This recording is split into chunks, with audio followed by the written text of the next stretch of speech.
Are y'all ready? Are y'all ready? Let them know. Y'all ready, man? Browns versus Bengals, Battle of Ohio. Joe Burrow's fifth attempt at the Cleveland Browns. He is 0-4 so far. The Browns have won every matchup so far under Kevin Stefanski against the Cincinnati Bengals. I mean, they have won every matchup but one since 2017.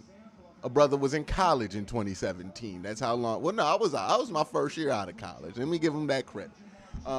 But yes, it's been a minute since the Bengals have beaten the Browns. This feels like their best chance yet. And Watson getting ready to shake off some rust. The Browns playing good but not great football, and I'm using good kind of tacitly there because I feel like some of it's just a result of playing some bad teams. And the Bengals just beat the Chiefs. So they're in the exact opposite spot. This is in Cincinnati. We'll see. We'll see what happens here. Of course, Deshaun Watson getting the start today, his second start back.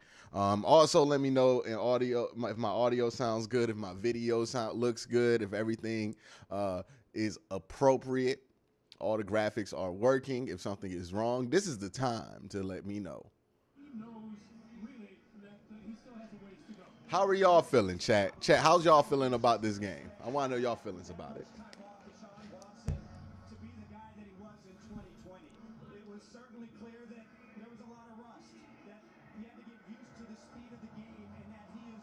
I'm waiting for chat now.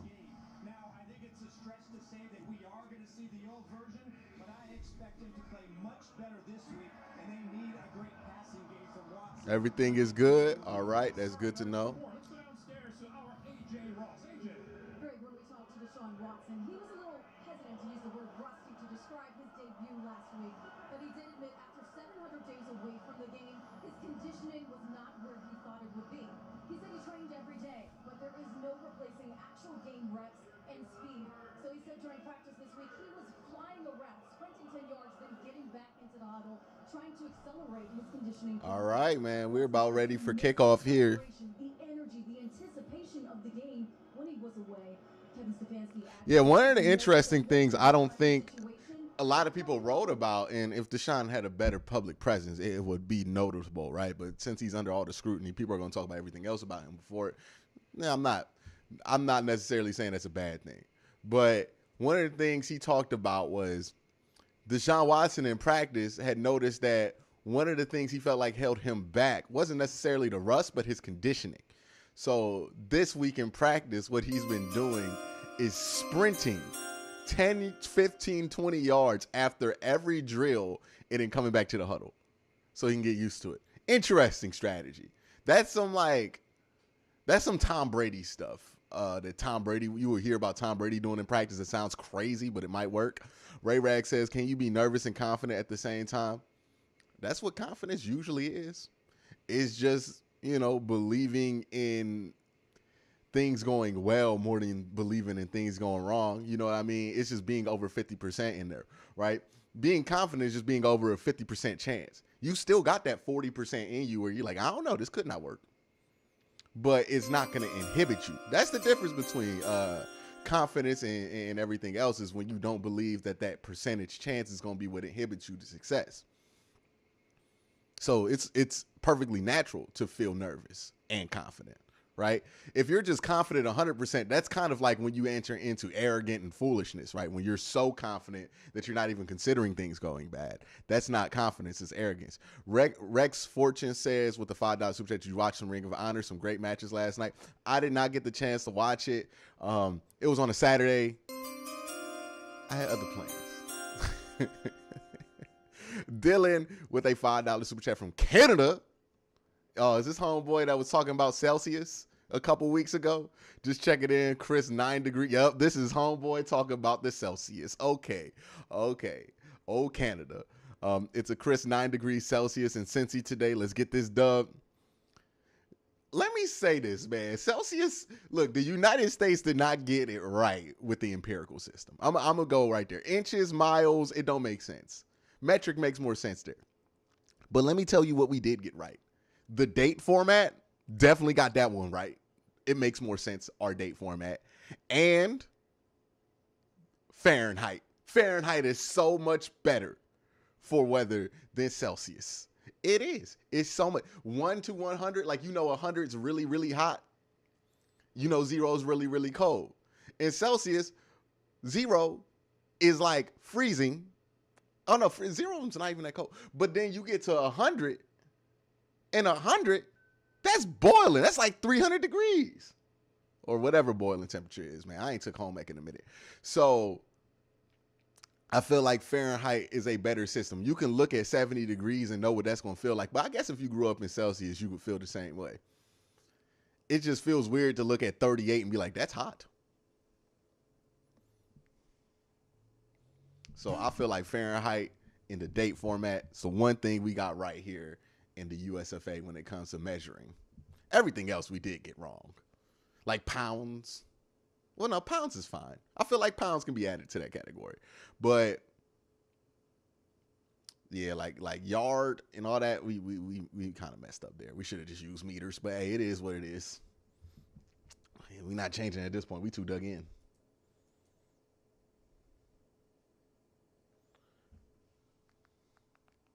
The Cleveland Browns and the Cincinnati Bengals will come back for the opening kickoff here on CBS in just a moment.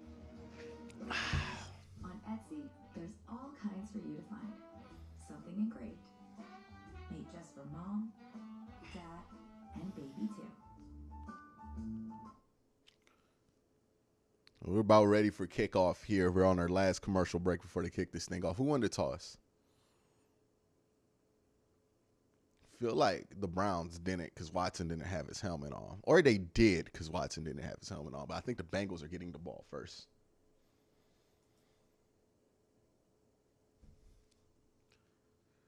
It depends on what you're using temperature for too, right? If you're using temperature and your most useful application for it is like for experiments or in the scientific capacity, Celsius makes more sense. If you're using it internationally, obviously Celsius makes more sense because everybody else does Celsius. But if we're talking about like for most people what they use weather for, which is I need to see what I need to wear, I feel like Fahrenheit works better.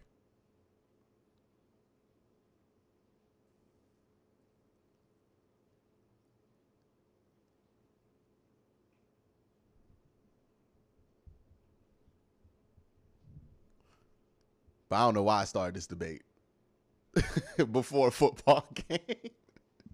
What's wrong with me? Let me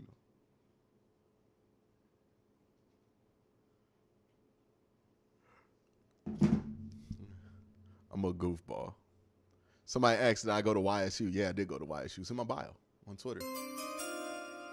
Had the flu all week, just starting to feel better. Do you think the Browns will make me feel better or feel worse? I have no clue, brother.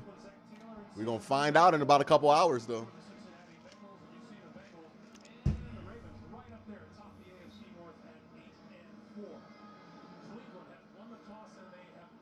Yeah, Coop's active. Oh, we won the toss again.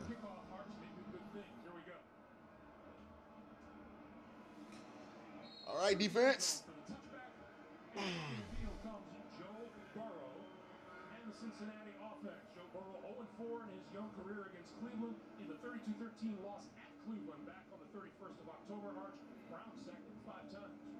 They haven't since that game, really since the third game of the season. This offense, this football team has just gotten better and better. How's he 0-4? Oh, he did play in both those games in 2020, his rookie year.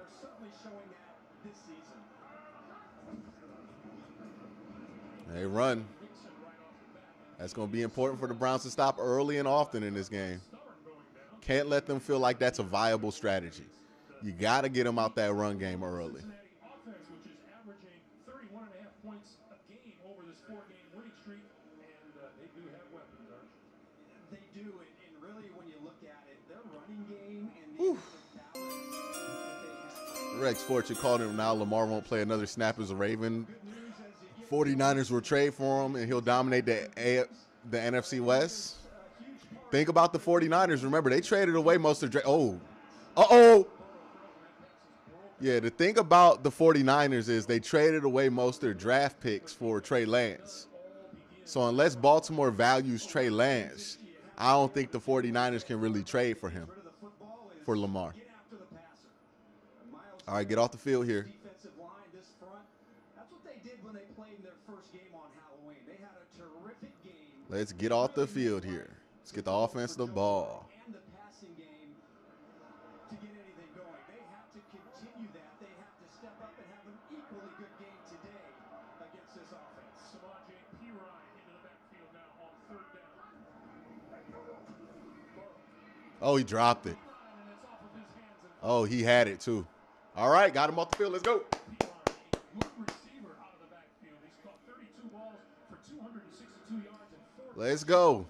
Couldn't grab that. Well, here you go. Myles Garrett. You usually see him on the right side of the line. This time on third down, Joe Woods decides to stand him up. Oh, my God. Go to work on the center. Ted Karras in the right guard. Myles Garrett is just teleporting across the field. Who, I know we're going to talk a lot about him and his impact in the Let's be smart here. He's been so good in the passing game. Let's be smart here. Drops his first attempt of the game. Donovan Peoples-Jones is deep for Cleveland. He returns 170. We didn't get a good block on the gun at all. Last week. Grabs this one on the hop as 21. Slips and it is going to go down. That's fine. A bit short All right, Watt. of the 25-yard line. And here comes Deshaun Watson. He's hearing the boos as he heard them a week ago against Houston. They come as no surprise to him. Struggled in his first game back last week, understandably. 12 of 22 throwing for 131 yards and an interception against the Texans. Oh, it's loud. Certainly louder than last week. Drives back. Throw on first down. Good ball. Good ball early. The near side of the field, Amari Cooper. Well, it's good to see this on the first passing attempt on the game. Amari Cooper Cook. was a bit questionable if Ooh. he was going to be able to play in this game. Had a hip injury. He didn't practice on Friday, but he is ready to go. Good block, Jed. Sean Watson threw at him 9 times last week, only 4 receptions. That's a good start to get that first down of the game. 18-yard pickup.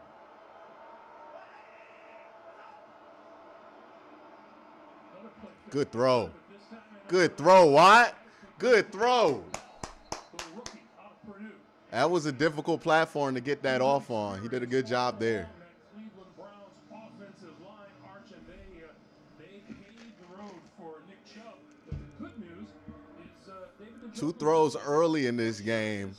They're already at the 50-yard line. Amari Cooper is. We're already at midfield. Somebody might be down. Is that Mike Hilton? Mike Hilton, the corner, the slot corner for the Bengals, is. Ooh, that's not good. Hope he's okay. Hope it's just like a cramp. They'll tend to him. We'll take a break. 13-19 to play in the first. Hope it's a cramp. Hope he's all right. Love Mike Hilton as a player. All right, so his first 2 plays, pretty nice. I thought he stayed good in the pocket on that boot. I felt like he did a real good job adjusting his platform, but still throwing an accurate ball, even though the defender kind of blew that up. And he was able to get that to David Bell for a nice gain there. That second throw, it's a basic throw on the out. It was wide open. He didn't really have to maneuver anything. I mean, that's not like a spectacular throw or anything, but it's just nice to see him get settled and start making some of these plays. And I felt like that screen throw was one where he's like, hey, he had to make a little bit of a play to get that ball out. So that's good sign. Only 2 plays. Can't really read too much into it. We'll see how the rest of this drive goes, because last week he had some drives that started off well and kind of stalled out here. So we'll see where this goes here. So I'm not going to go one direction or the other right now. It's just too early in the drive to tell. Hope Mike Hilton is okay. Love him as a competitor. Real tough slot corner. Not the greatest coverage guy in the world, but if you need a slot corner to blitz, he's that guy. If you need a slot corner to get run fits, he's that guy. He's real important to what Cincinnati does there, and he's kind of one of the most beloved guys in that locker room, so you just always hope, even as a fan of the opposite team, as a fan of competition, that he's not seriously injured. You know what I mean? So hopefully he's just like a cramp or something he can get back.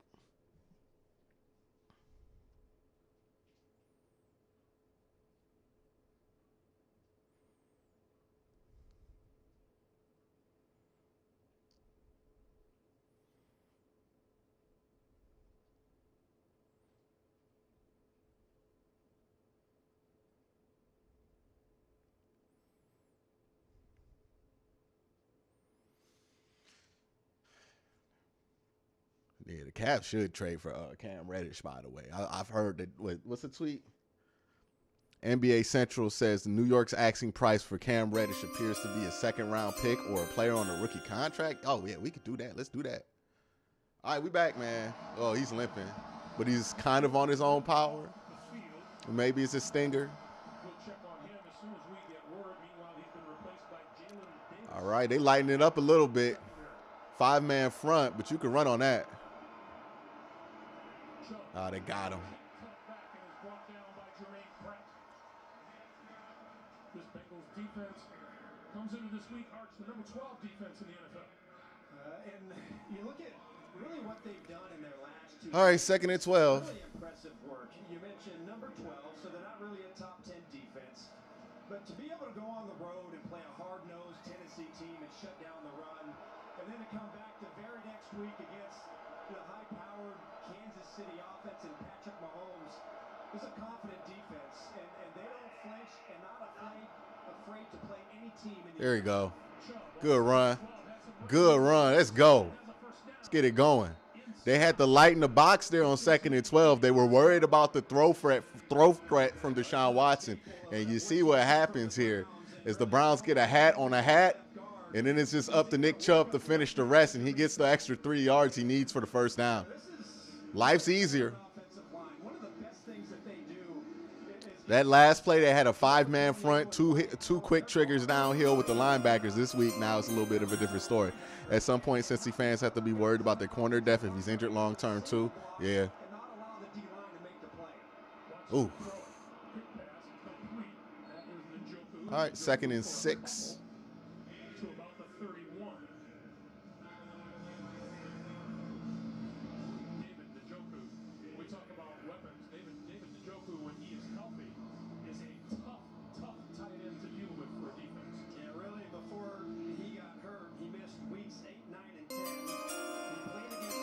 Mud with a super chat. First time watching your live stream. Browns by 50. Hope you enjoy tonight. All right, 2 running backs in the backfield. It's going to be a keeper for Watson. He makes a cut, goes upfield, gets the first down. Inside the 25-yard line and about a yard short of a first down, and we talked with Coach Stefanski about those. Oh, they're not going to give him the spot? Last week he had What? runs. One was a scramble, 6 were design runs, and even talking to him. What's up with that spot? In our meeting, certainly the conditioning factor played a part last week. He didn't expect it. He thought he was in shape, but playing the game for the first time in almost 2 seasons. There go Kareem up middle. Gets more in shape. Expect him to run more. All right, sneak it. Sneak it. Come on, bring out Brissett. So it'll be 4th down, and let's see what Kevin Stefanski has in mind. But looks like Jacoby Brissett. Is Jacoby Brissett on the field? If so, alert the quarterback sneak. That's certainly a part of it. Boy, DJ Reader made a great play on that 4th down. It's 4th, and it's more than just a few inches. It's almost about a full yard.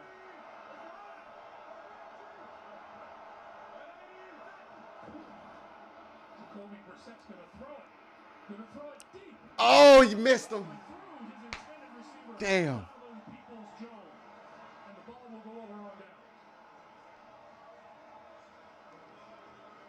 Oh, it was there too. Everybody expecting sneak. They went for the touchdown. Didn't get it. It was there. He missed the throw.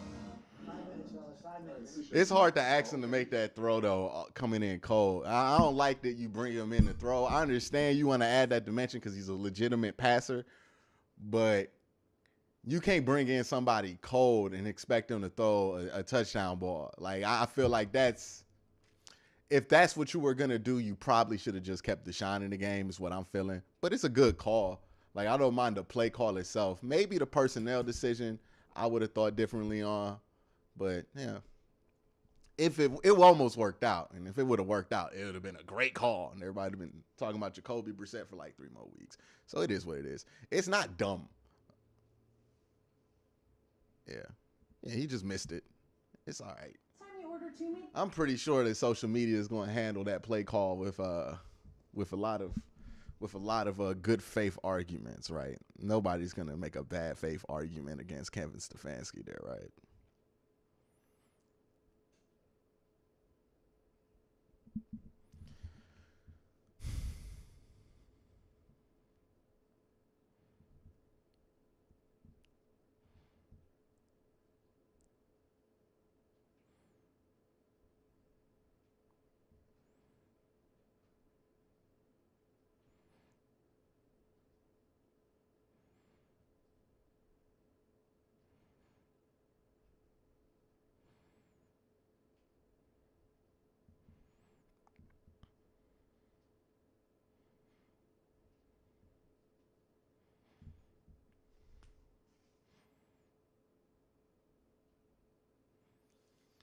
All right, defense.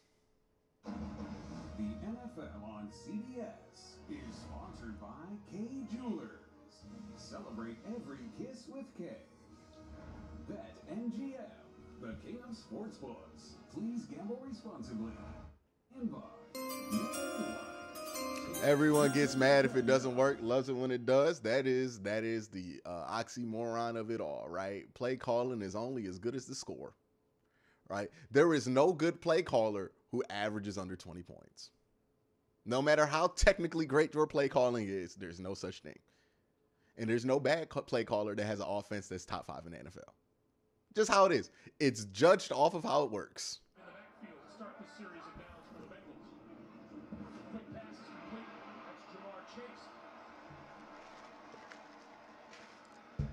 Same thing with defense. Defense is judged Just short. not based on the play calls, but the ability to keep the other team out the end zone. Chris says that's a play where if you get, oh, you're a genius? Yeah. I mean, like, you're not going to beat Cincinnati playing passive. You got to be aggressive. I don't mind it. Taking advantage of Joe Burrow's acumen of being able to read the defense and making the right play. Play fake now. The pass to the near side of the Did he get his feet in? caught by Jamar Chase, and they say, is he in bounds or is he not? Out of bounds. They say no.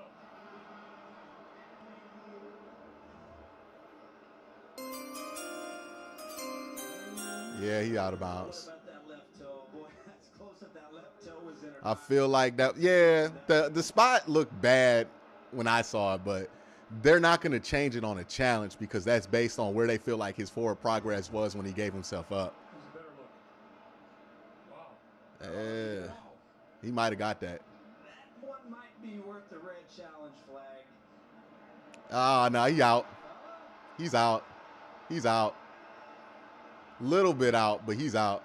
The crowd is looking at replay and liking what it sees. I just don't. If you're the Bengals here, is it really worth it going for it? Is it really worth it going for this challenge here on a 3rd and 1 that you're very likely to get? You know what I mean? And it's not even like a clear-cut challenge, right? If this was more clear, I would get it. They're on the sideline. So Zach Taylor wants Jerome Boger and New York to look at it. They'll take a look. No, it looks like they're not. Cincinnati is challenging you on the field of an incomplete pass. So everybody will take a look. Yeah. Okay, they threw the challenge flag. I don't know if it's a catch.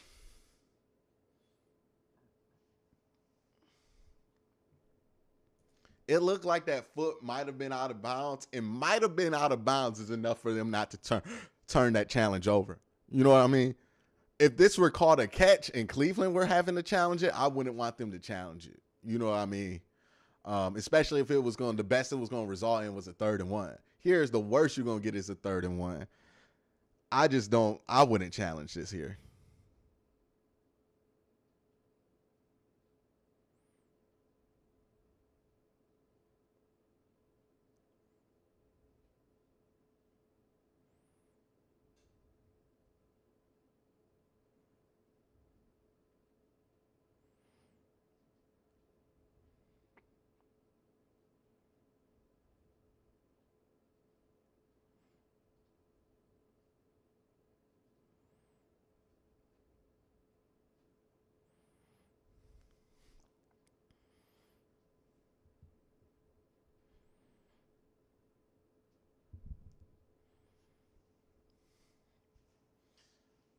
We'll see.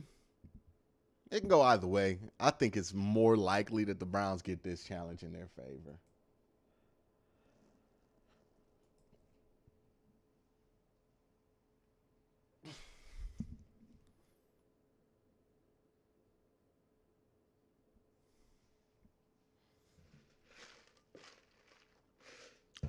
And it's a first half challenge, too.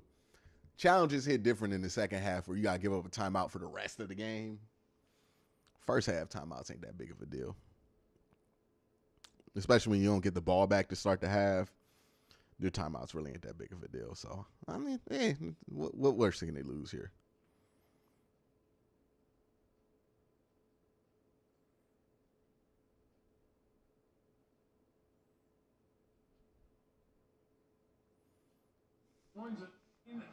The call on the field stood as incomplete. Okay. They're really close, guys, and I think it's the stands play, and that's what makes the ruling on the field so important. I don't think there's anything there conclusive enough to overturn, so that's where the ruling on the field really is that important in a review. Nothing big enough to overturn, stay with incomplete. That is as tight as it gets on the sideline. Gene's territory, thank you. 3rd and 1.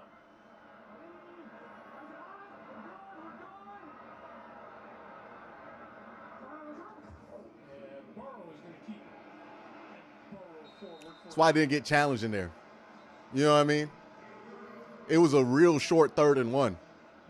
Just didn't make sense to challenge for that. So the Bengals move the chains. The line of scrimmage now the 37-yard line. Their own 37.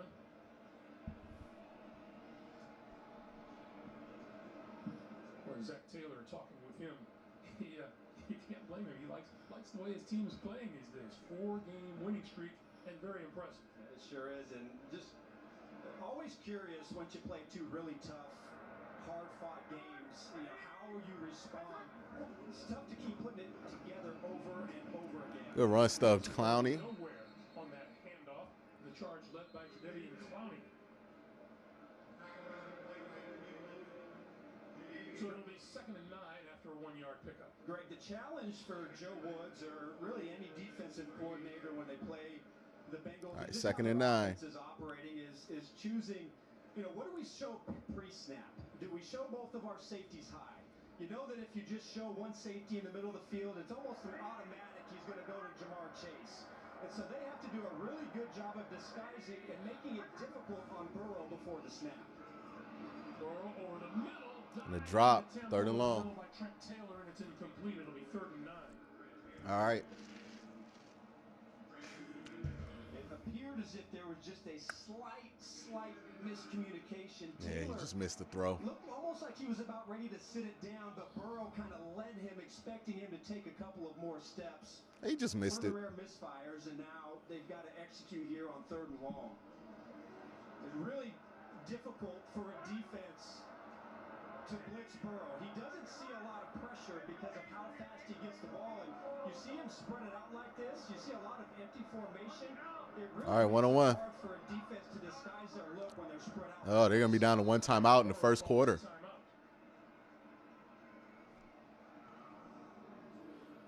So while we take a timeout here, we'll get to New York for an NFL.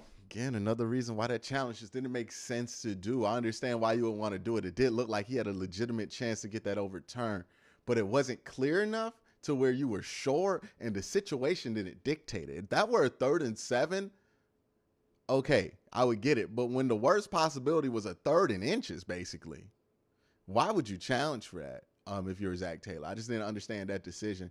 3rd and 9 now. Bengals have 1 timeout for the rest of the half. I aspire to be a master of disguise, yes. Still? Always. Oh. Yes. Okay, now I'm nervous because we're not continuing to the field. 3rd and 9.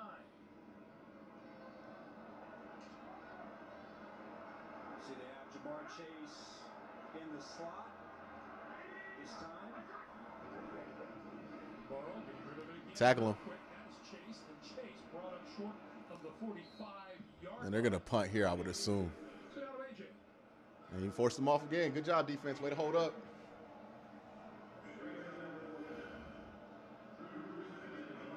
And Tyler Boyd's questionable to return with a finger injury. Tyler Boyd has a finger injury on his right hand, and his return to this game is questionable. Okay, AJ, thank you. 4th and 2. They got a position to pin us back here. See what they do.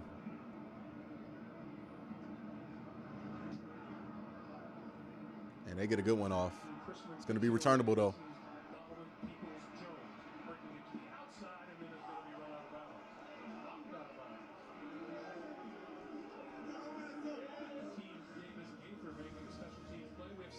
All right, they got it to the 20, so decent enough field position. All in all, the defense has played well. I felt like on those early downs where you have to stop the run to make sure they don't continue to run it, they've done a really good job. Right now, Joe Mixon, 2 carries, 4 yards is exactly where you want him.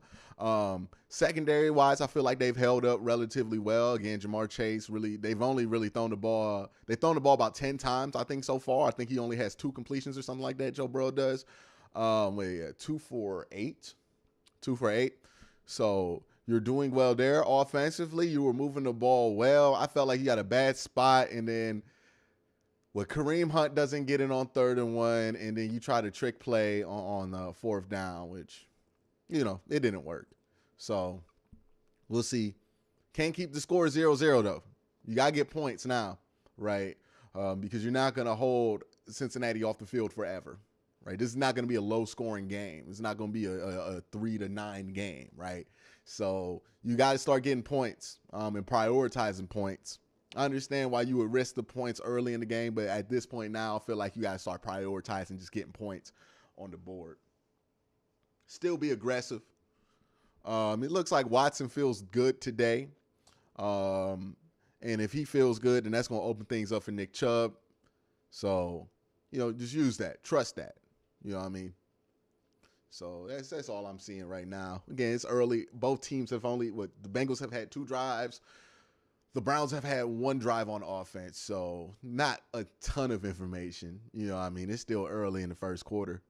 But I would say early in this game, the Browns are executing at the level that they need to defensively. Offensively, I felt good about their execution. Just didn't get the play that they needed and the ball that they needed there on 4th down. So, hey. Let's get it here. You know what I mean?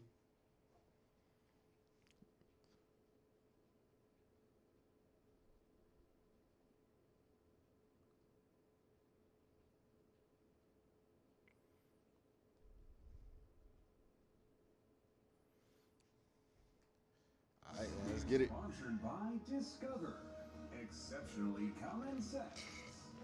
And by Whoa. Ray Rag says, I know it's early, but why do they keep playing into the Browns' hand with the play calling on the strength? Well, the reason they're playing into the Browns' hand is because they're not getting those big chunks on 1st down when they run it. So if they're not getting those chunks on 1st down, they're not going to keep running it. Watson with time, running out of time now, and flips it behind him to the Njoku, and the Njoku plows forward. All right, 2nd and 12. Probably not the way that one was drawn up. And I'm a little surprised because, they really had something here. Watch as this play develops in the middle of the field. He had an open wide receiver, and he had plenty of time in the pocket. You look at the play action, and look at the middle of the field wide open. He just didn't see it. Why he didn't pull the trigger, not quite sure, but that was an opportunity right there to get a big play on this defense. Loss of 2 makes it 2nd and 12. You want to call timeout? The Cincinnati defense been pretty good in the first quarter. Haven't allowed a touchdown in the first quarter since week 6 against the New Orleans Saints. And now we have timeout on the field. 3 timeouts in the first quarter by both teams. It's crazy. Another update from New York City. Let's see. Titans turnover leads to this. Yeah, Trayvon Walker, #1 pick, strip sack right there. Tannehill leads his Trevor Lawrence 12 yards to Evan Ingram in this AFC South battle is tied. Now, what they brought up there was that he missed a big play. That's part of just being new into this offense, right? Didn't see it. Didn't see it pre-snap. Didn't have his eyes there. He's looking and reading something else because he's used to something else. You missed on some opportunities like that. That's part of the growing pains of an offense. That's not rust. That's just a new offense, right? Sometimes you're not going to be key on that. That's when you go back to the iPad. You go, hey, make sure you check versus this look if that's going to be there, and then he'll come back to it. They'll probably come back to it later in the game.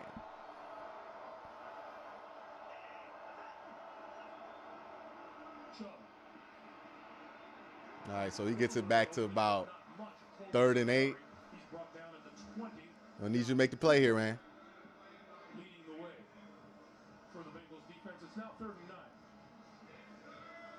We know that DJ Reader came back into the lineup and how important he has been up inside for the run game, but I really feel like they've played well as a group in the last few weeks.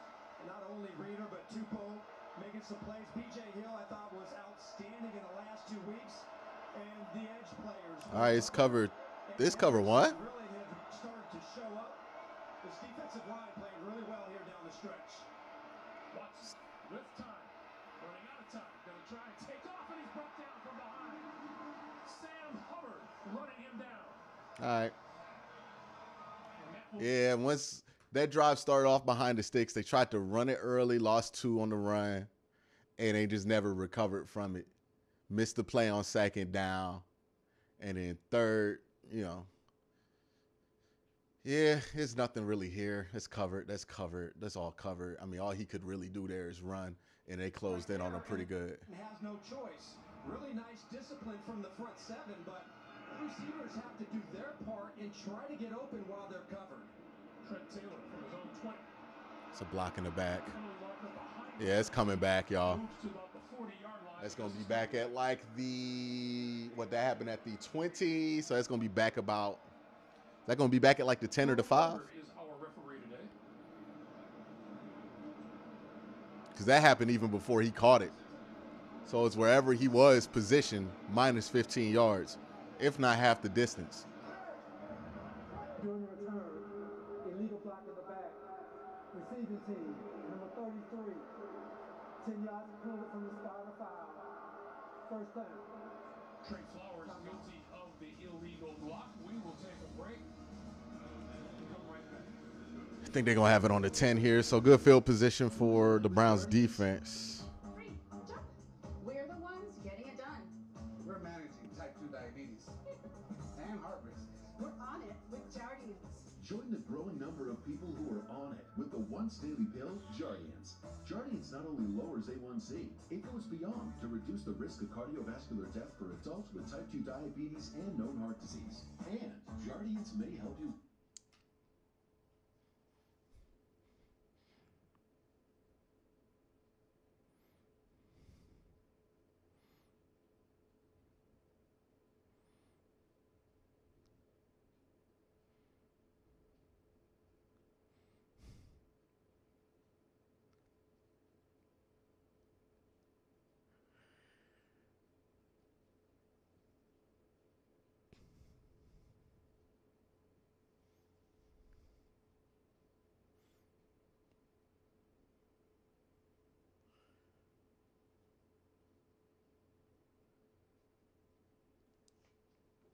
Hey, man, we're doing a lot of micro-analyzing on Deshaun Watson every single snap. I don't think that's really productive.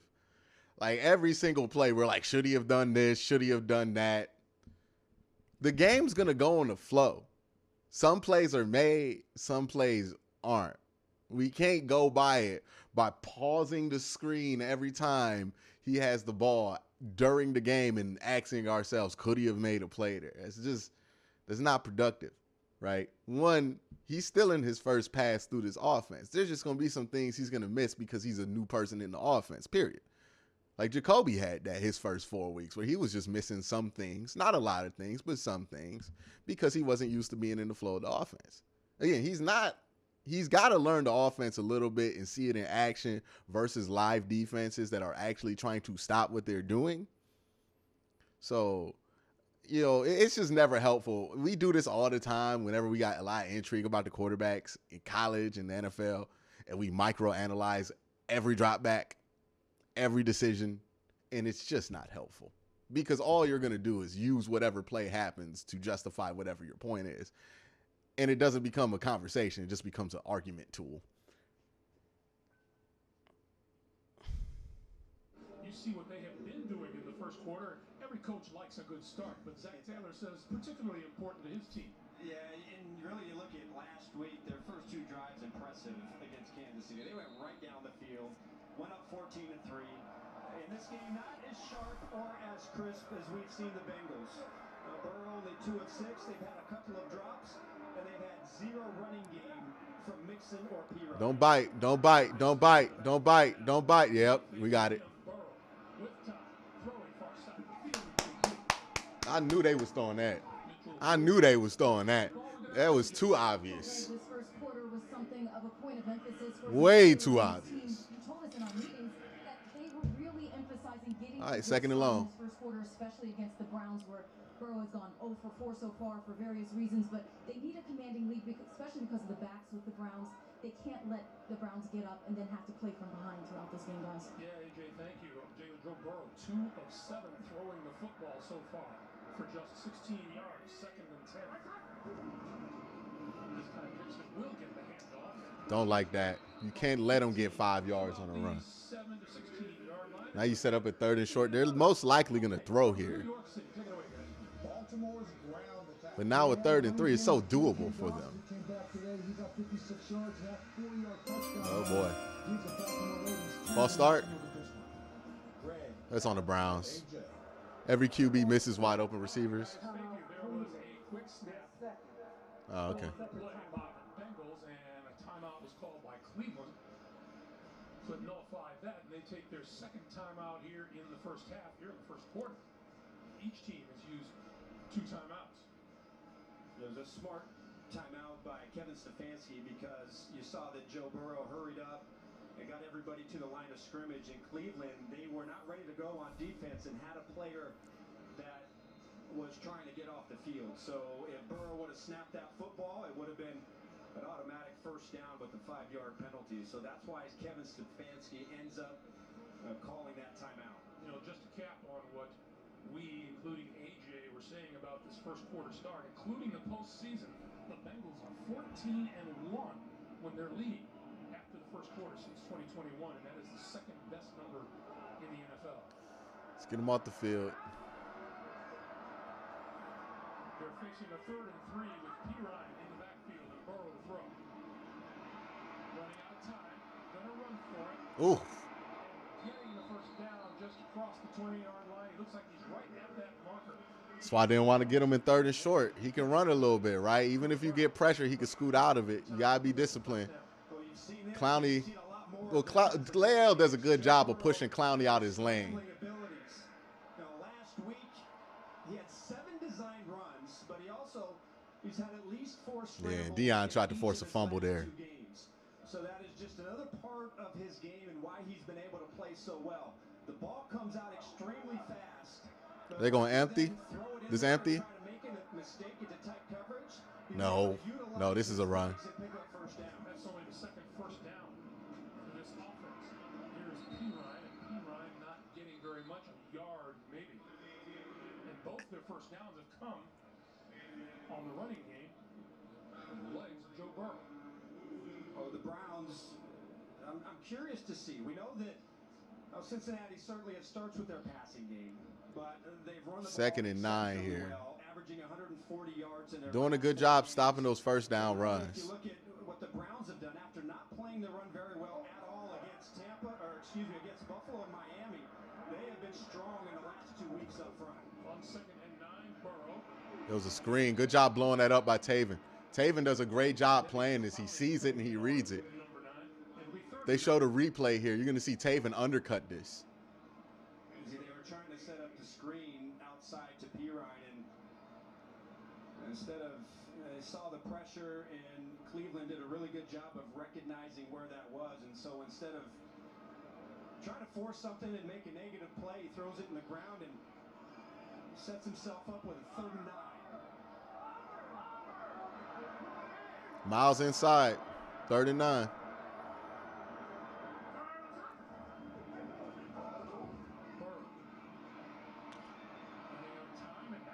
That's short. Making the dive for it is Travion Williams, but that will be short of a 1st down. No way they go for it right here, right? Yeah. The Bengals will kick it away. I don't know if that was a catch. It wasn't. The era, and it was a terrific era here in Cincinnati. The era of Kevin Huber has come to an end. He was released last week and then re-signed to the practice squad, but Drew Chrisman, first-year punter out of Ohio State, is the kicker now for the Bengals. Oof. That was a laser. With 2:07 to play here in the 1st quarter, we'll take a break and back in half a minute after this from Lowe's. Didn't expect a defensive struggle. Where can you go for the latest must-haves? But this is most certainly a defensive struggle right now.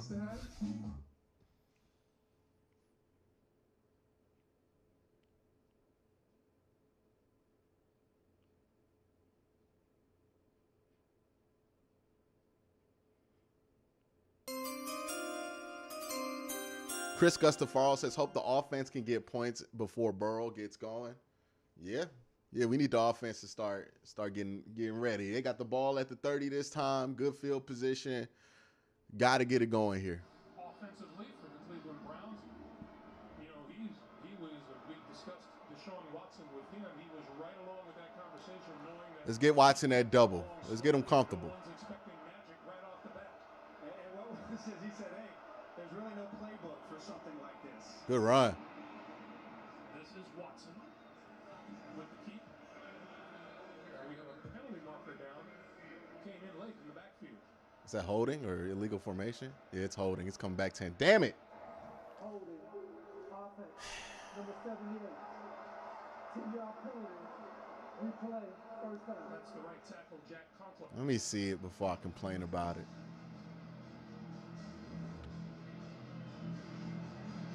Yeah, that's a hold. That's a big hold. That's one of them holding calls you just kind of get. I get why you would do it. He ain't had no other option. Sometimes you do get away with it, so. Holding calls just hurt you so much because it puts you so far back.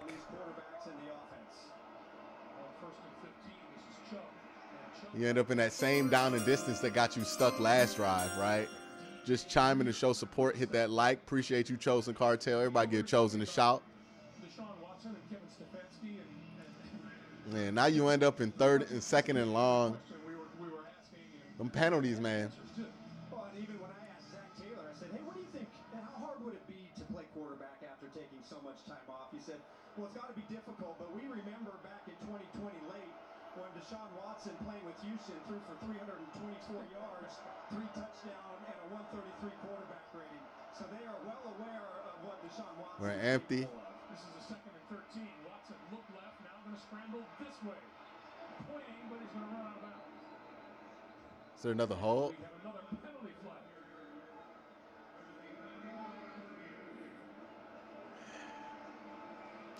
Can't be doing this to ourselves, man. Another hold. That's going to bring it back to 2nd and 20. Against the Browns. Holding. Offense. Number 75. 10-yard penalty. Replay. 2nd down. That is the Man, let's see what it looked like. Joel Bitonio. He doesn't get many. He's one of the good ones, right? He's one of the good ones. See Watson again. He had pretty decent time, but what I'm noticing That's a ticky-tack call. is that the Browns receivers, they're not able to get open. There's really nowhere for Deshaun Watson to throw the football. Bengals defensively, their secondary right now are just making it tough. They have covered every single route and nowhere to go with the ball. This is 2nd and 23. Good throw. Middle across the 25 to the That's going to make it a 3rd and manageable.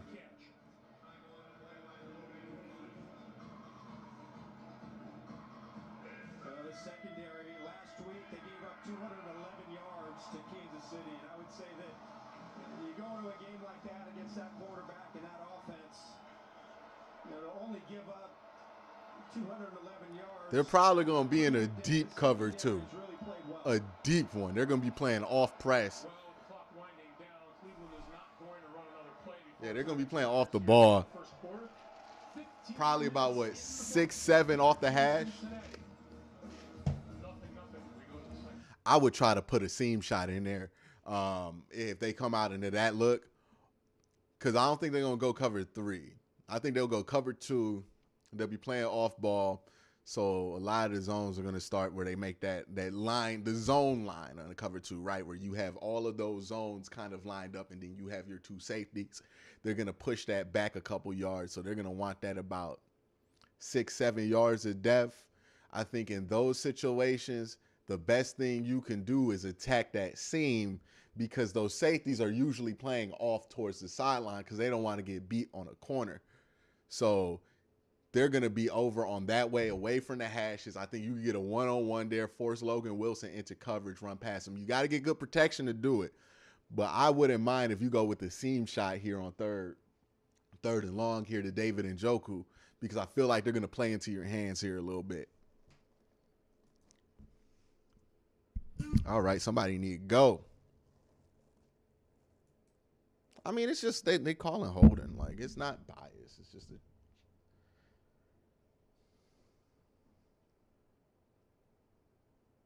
Yeah, you can tell this game on more than one network. I mean, what they call it? In more than one region because the ad presence is heavy.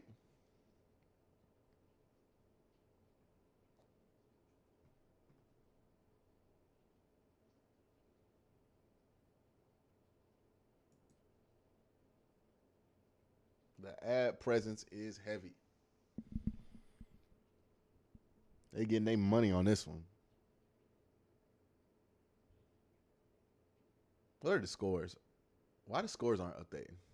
Hold on, y'all. It's going to look a little funky for a second. Because the scores are not updating and they should. Okay, now the scores are updating. All right. All right, shout out Spencer Lanning and special shout out Connor Shaw, who was the first starting quarterback. So you went to that Ravens game that he had to start.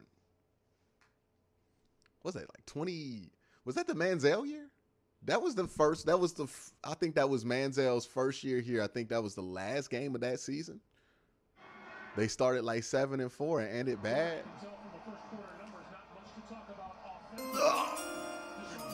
Don't think the receivers have been open. Nah. But you might be able to get one open. They're going to go zone here, so you could pop one open. It's not like you're going to be playing against, oh, they're going blitz. Hot, hot, hot. They've been showing a lot of this look and were very successful bringing the pressure last week. Watson trying to get rid of it. He did get rid of it, and it's ruled an incomplete pass.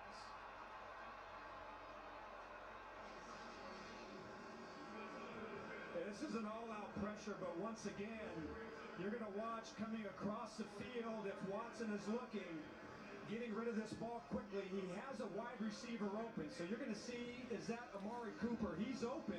Yeah, he saw it late. Blitz, bringing one more blocker than they're able, or one more blitzer and rusher than they're able to block, and Watson cannot see it in time, and he ends up getting hit in the backfield. So a couple times that he did have some wide receivers. Can't get in your own way offensively. I mean, that drive had like 4 penalties, no first downs. Can't keep getting in your way. Got to play cleaner football than this. You're not going to do well if you keep putting yourself behind the sticks. And honestly, both teams have been doing this to themselves today, right? The Bengals have been putting themselves behind the sticks, bad field position situations. The Browns have been doing it too. You got to play cleaner football than this, man. You're getting bailed out because they're not playing clean either, but you got to play cleaner football than this if you want to win. Holding. Team that starts to play some clean football, the Sooners going to win this game. So you got to clean it up. Right now, we're not playing cleaner than the Bengals. Is not a rare occurrence at all. Got to clean this up. Break back in 30 seconds after this from the Home Depot. At the Home Depot, we have the tools to make holiday magic, especially when it comes to getting the perfect gift. For all those project doing, technology loving, holiday hosting, tool organizing, woodshop working people in your life. And gifts for everyone else in between. Only at the Home Depot. How doers get more done.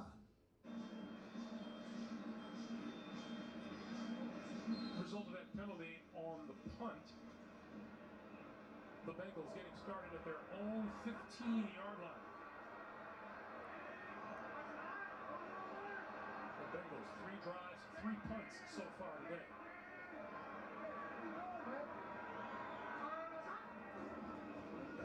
Hand it off to Mixon. That's fine.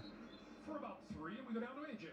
Well, guys, wide receiver T. Higgins is here on the sideline. He's wearing his helmet. He's up and available for this game. Coming in, he was on the injury report for a hamstring injury. I'm being told by a Bengals staff member that, he hasn't been treated for anything as far as this game. He is available, but he may be limited as far as his snaps, as far as coaching decisions. And mind you, Burrow's also playing without Tyler Boyd, who has a finger injury and is questionable for this game, guys. Thanks, AJ. T. Higgins is one quality wide receiver that you would miss on the field. Browns with 5 on the line. They dropped one. Good pressure. Good play. They're going to call what? What's the flag? Is that holding?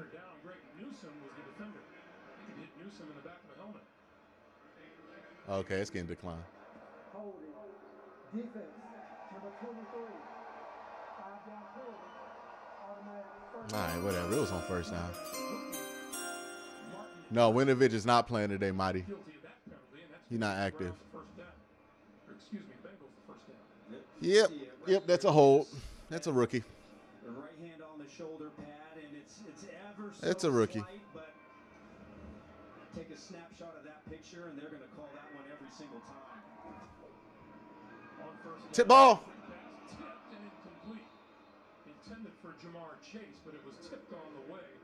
Maybe by Alex Wright. Let's take a look.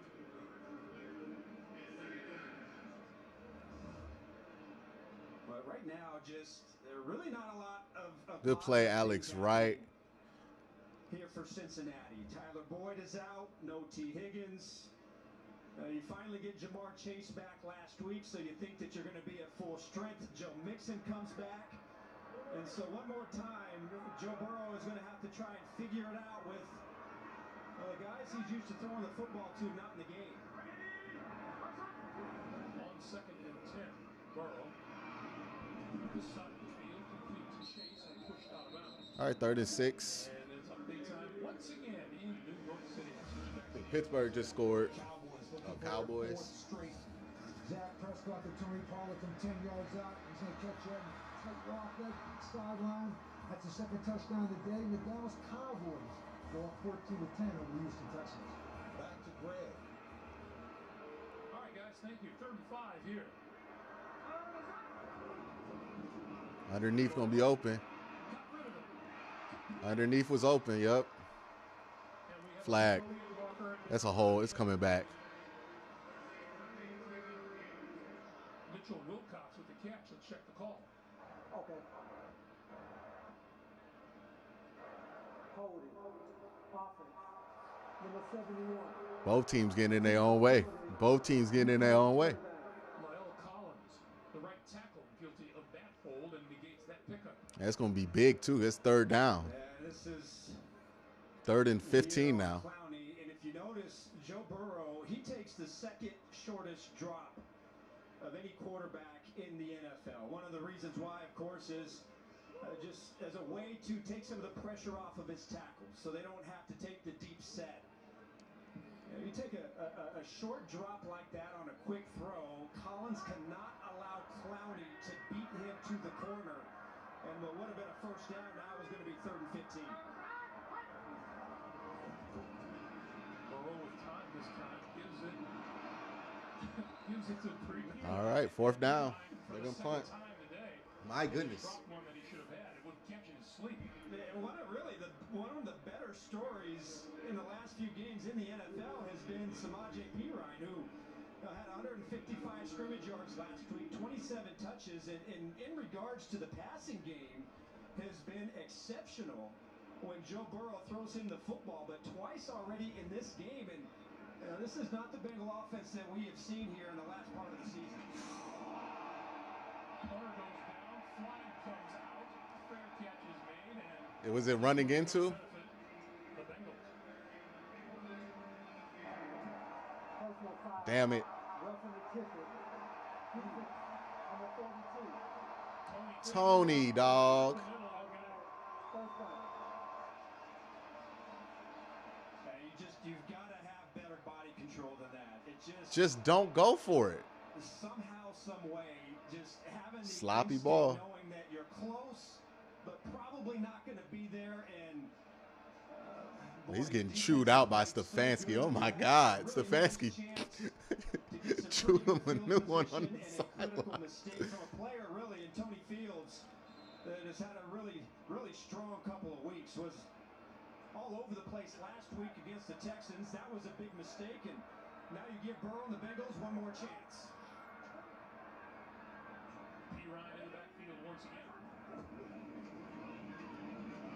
Good play, JOK. Clowney Clowney's playing well today. Cincinnati has 4 first downs today. 2 on Well, Cincinnati bails you out with a holding penalty on a first down conversion. You bailed him out with a roughing the punter on a 4th down. Again, sloppy football. Just sloppy football. Today, of course, some of those are drops.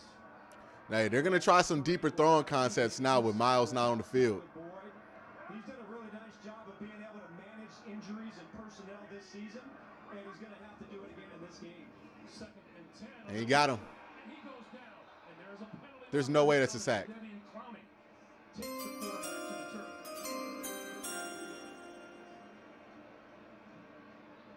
Oh, it's holding on the Browns? Initial indication is a hold against the Browns. Illegal use of hands. Hands to the face. Defense, number 58.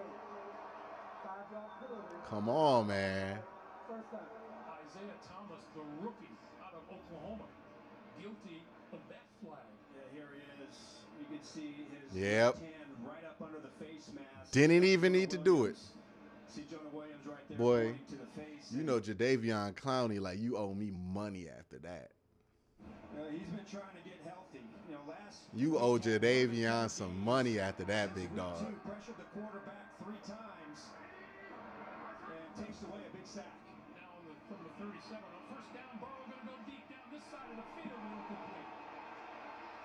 And flags come. What? Intended for Jamar Chase, covered by Denzel Ward. We talked about that matchup at the top of the day. Yeah, there's a lot of hand fighting right here, right about 15 yards down the field. You see Ward is in really good shape. You see some hand fighting right there, and oh no, you see just a slight jersey grab. They are calling some ticky-tack fouls. He just didn't tug on the jersey. In my eyes, the hand fighting was okay. Fred Hines, you feel like you're waiting to see which team makes the mistake that opens the door, tons of penalties, sloppy football? Yeah, man. The hand fighting was just fine, but you saw just a slight tug of that jersey. Man, the Bengals been getting bailed out offensively all day by these terrible penalty calls. There's just no way you're going to be able to get away with that. That's a 33-yard penalty. 6 penalties, 78 yards. Bengals, and they are now at the 30-yard line of the Cleveland Browns. Cleveland guilty of 78 yards in penalties so far. Yeah, killers. You just think they should have had the ball back if it wasn't. Russ must be paid for a flag. I don't know. Roughing the punter on a 4th and 15. First down from the 30.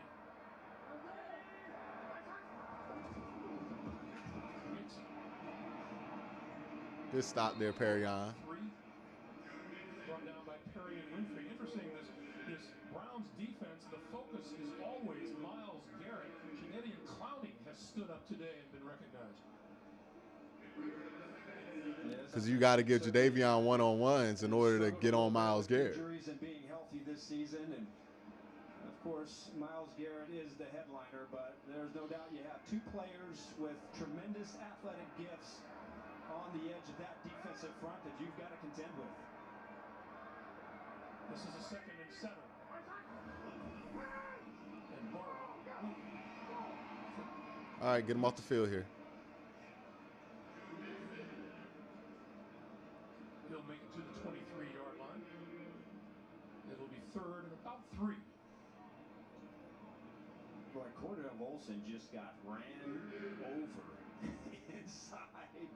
I don't know how Joe Burrow was able to get that pass off, but Quickly. they're really having some issue up front blocking. Cleveland was very successful on Halloween getting to Joe Burrow and had a major impact in that game. 3rd and 3, and Burrow on the move. Oh, I thought he fumbled. It looked like a fumble. Brought down at the 15-yard line. It'll be 1st down. First time either team has been in the red zone today. I can't even be mad at the defense. They've held him out all quarter with like straight punts. Offense got to show up at this point. We can't have nothing. Yeah, he almost did fumble. Right side commits to the inside. He sees a wide open window. Oh. And on 3rd and 3, he's going to makes a great play to hold on to it. So just an excellent job of reading the defense and understanding what is happening, making a play, and now on the 15-yard line going in. Burrow to the end zone. Touchdown.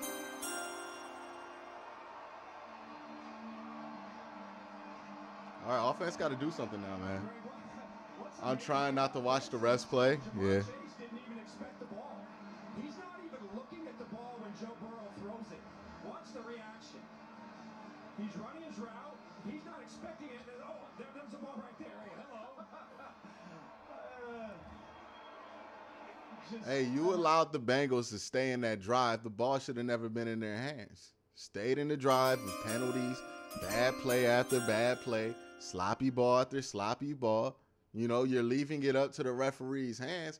And the fact is, none of those calls that we were complaining about after that running into the punter happen if we don't run into the punter. We're not disciplined right now. We got to be more disciplined in this. We got to play cleaner football, right? Got to play cleaner football. Can't give the Bengals 5 opportunities, free first downs on one drive, and expect that you're going to keep them out the red zone. That being said, 7 points is not going to win this game on either side, so come back and score some damn points.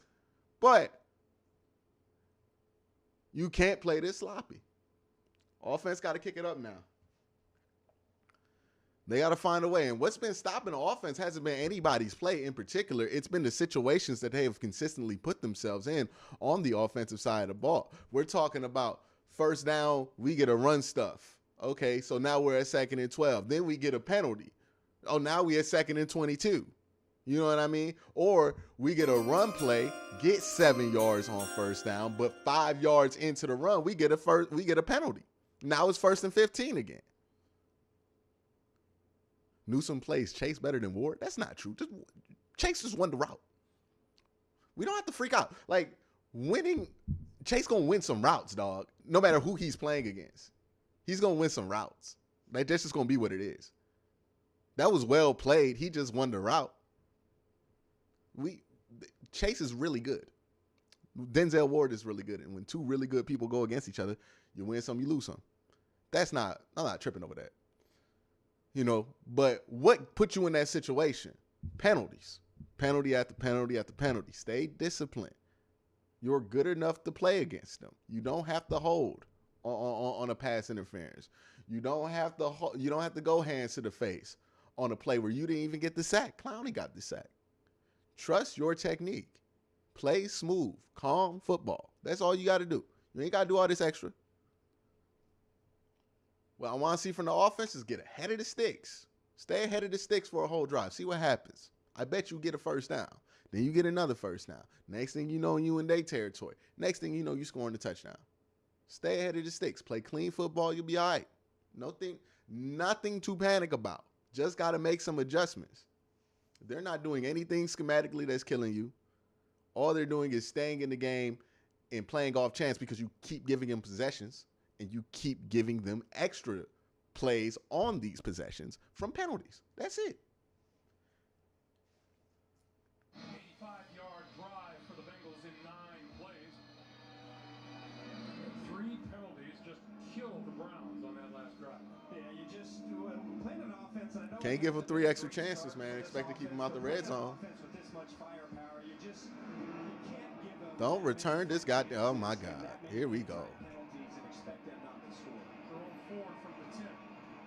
Up the middle and down at about the 29-yard line. We go down to AJ. Craig, considered the league's most prestigious honor, the Walter Payton NFL Man of the Year award recognizes NFL players.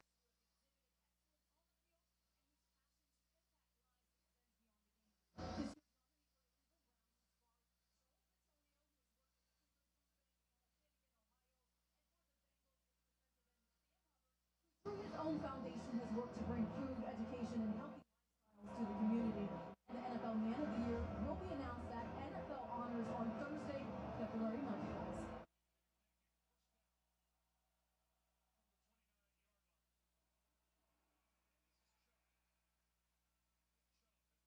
Able to get anything going of any consequence on the ground. 2nd and 9. Felt like he got 3. Oh, so Mike Hilton's okay. Nice job, and it's good for the Bengals that Hilton. He comes back after leaving the field earlier. Mike Hilton's just a tough guy. Plays the slot corner, likes to mix it up, blitzing and in the run game. I've always admired the way You got him. plays the game. Quick pass to Chubb. Chubb with blocking in front of him, and his first substantial game of the day gets him a first down out across the Well, he had a run of 11 earlier. 2-yard line. Really, the Browns have opted to go with a bit of a more of a pass-first mentality. Chubb only with 5 carries so far in this game. Really nice job getting him going in the screen game, but they're going to have to run the football here. There's Chubb again. Trying to turn the corner, and not going to get much more than a yard or so before Logan Wilson makes the stop. But Greg, remember a few years ago when we did Bengal games where linebackers were a young group, and Logan Wilson and Jermaine Pratt. 2nd and 8. We did the season with only 4 active linebackers. This is a group that really has grown. Wilson has really started to make some plays, and Jermaine Pratt has been on fire here. Had that huge strip of Travis Kelce, but these linebackers are really starting to play well. 7 and 8 now. Chubb. Well, we're just losing up front. DJ Reader just blew that up. Defense stands up, cuts down the blocking in front of him, and then cuts him down, led by DJ. Yeah, we're just not winning up front. It starts up front Period. with setting the edge. And DJ Reader, of course, really hard to move him off the football and double team him. And now you get set up with a 3rd and 8. Now the Bengals they don't have a lot of sacks this year, but both Hubbard and Hendrickson have a lot of pressures. They had 61 hits on the quarterback, 2nd most. So they have the ability to put pressure here on Deshaun Watson. 3rd and 8. Watson needs the 42 for a first down. Has to pull it down. Scrambling. And is going to run for it. And You get it? for the first down marker. You got it. Where he's marked out. He will have the first down. Good. My goodness. How did he keep his feet in bounds?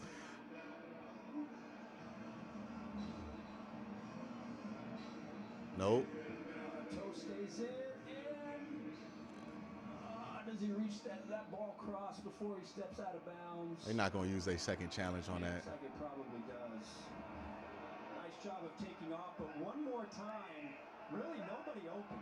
The Bengals, they're back 7, they're secondary. They have shut down, and they've allowed 0 separation on these receivers in this game. Play fake this time. Throw to the sideline. Good throw.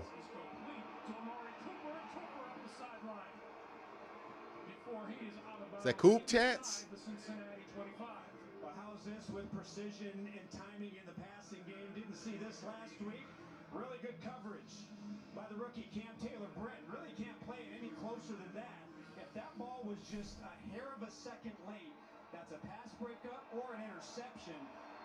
But a really nice job getting on the same page and connecting with Amari Cooper. That's the biggest play of the day on either side, 24 yards. And here's Chubb coming in this direction. My God, Michael Woods just became a victim of a bulldoze. Down at the 16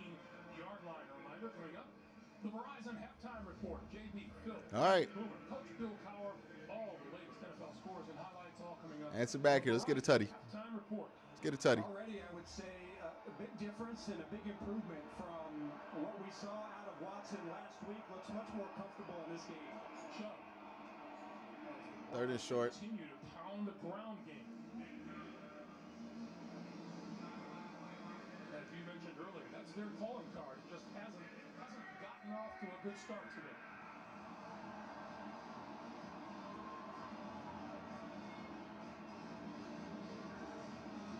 Watson has carried 3 times for 20 Chubb's yards, tired. 9 times for 28. Here's a 3rd and 1.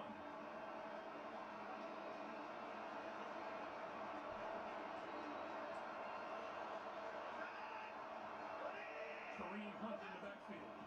Hunt's going to get the He got it. ball. And looks like he has the first down.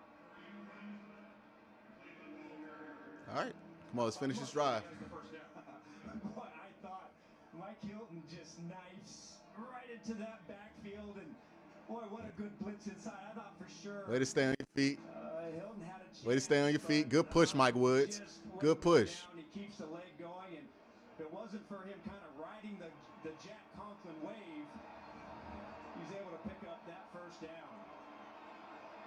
Really haven't seen the Joku, who's lined up at the number 3 spot, be targeted much. This is Hunt. And Hunt There you go. over yardage this time as he makes it inside the 10. Good run. About the 7-yard line. Houston, he was really Down.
He needs a double. He still ain't hit that double yet, but he's playing well. Came back, but you needed points though on that drive, most definitely. I mean, you get the ball back in the halftime. A stop here would be really big if you can get it within 1 minute.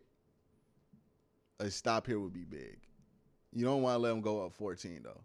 I mean, we'll go up, 11? So stop here would be critical. At least the defense got some time to rest because the offense held the ball for a little bit. The audio? What's wrong with the audio? No, my levels are fine here.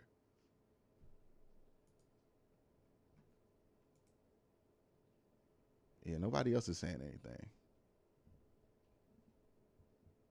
What happened? Is the audio not good?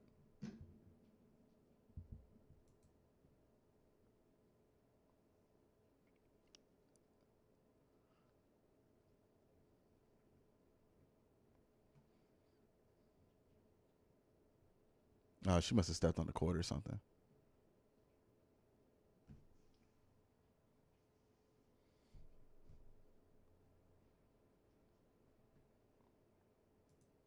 Okay.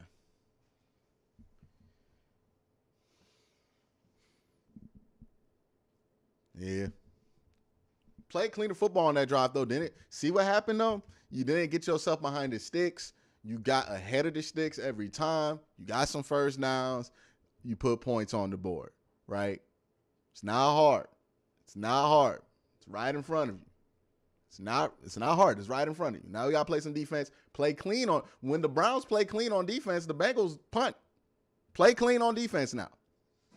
It's been demonstrated. The only time they have scored this entire game was when they got three bailout penalties.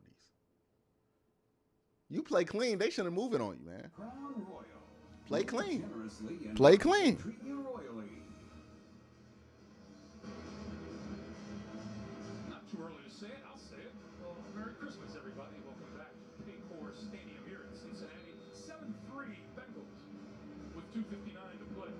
Travion Williams is deep for this kick and will not get a chance to return it. Come to the 25-yard line. Well, we talked about Bill Burrow. He's never beaten the Browns. 0-4 in his young career. Been sacked 17 times by Cleveland. The first two games were tight games. The last two games, however, 25-point loss, 19-point loss.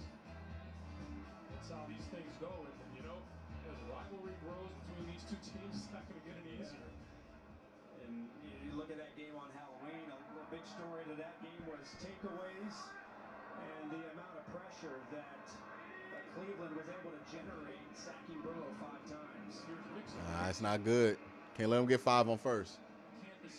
Can't let them get 5 on first. Can't let them get comfortable running the ball here. 5 on first puts you in a bad position all the time. Now you got to push them back. And so now, you know, you have 3 receivers that every time you throw them the ball, you have over 100 quarterback rating, and now 2 of them are not a part of your offense. See what I mean? Can't give them 5 on first. It's going to go to the 2. I'm about to use the bathroom. It's going to the 2. Are they running pace? And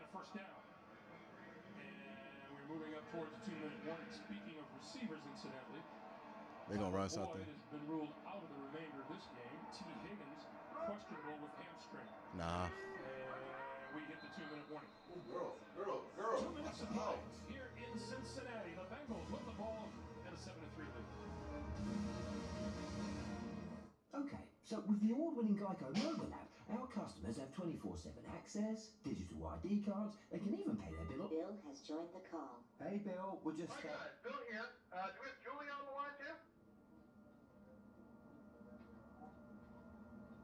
Okay, Hey, sorry. Had you muted. well, yeah, let's So I was just... thinking...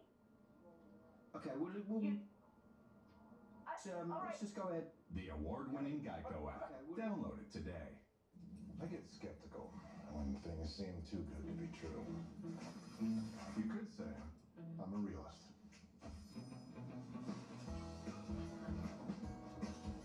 Take a Rakuten. Now, how do they give shoppers cash back on top of deals at their favorite stores? All that savings sounds like holiday magic. No, just good sense. Fantastic. Wonderful, Charlie. Love the ribbons. Far be it from me to tell you what to believe in, but I believe in Rakuten.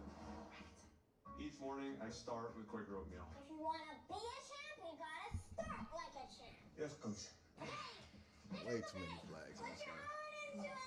You call yourself a Manning? Quaker Oats, the official oatmeal sponsor of the NFL.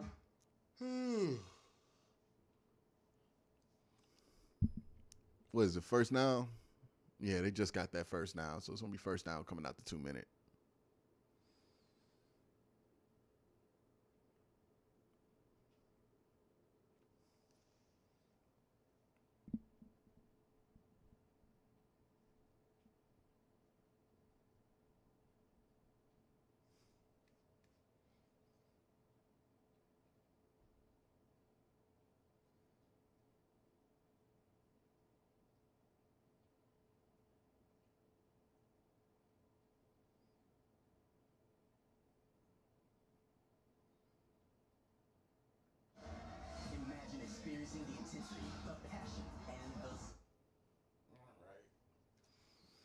But yeah. All right, now you're going to have to get a stop here. 2 minutes left. I mean, a hold to a field goal is fine. If you can get them off the field here without points, it'd be even better. Texans lead the Cowboys. Is Kyle Allen playing quarterback, Mike? Because if Kyle Allen is playing and the Texans have 17 points, that's very embarrassing for Dallas. 63 yards in the first half. They've got a really good chance of being on top. Absolutely. But that Bengals defense has had a little bit to say about the Slodging Piran in the backfield now. And Burrow to throw under pressure. Gets away from I'm going to throw that one out of bounds. run, and it's incomplete. Intended for Trent Taylor. All right, get a stop there on first down. Let's continue. Well, really, it gives Joe Woods, the defensive coordinator, without a guy like T. Higgins, opposite of Jamar Chase, it gives him a lot more flexibility of what type of defense you want to call. Because now, I know the guys like Trent Taylor and Trenton Irwin have made some plays, but it's a different animal when you have both Chase and Higgins. And even when you got a guy like Tyler Boyd on the inside, so they could do a lot more on defense. Burrow throws far side of the field, making the diving catch is Trent Taylor. And they say, now they're going to talk about it again. They're going to call a catch. Catch is made. Let's look at it. Catch was made at the 38-yard Let's look at it.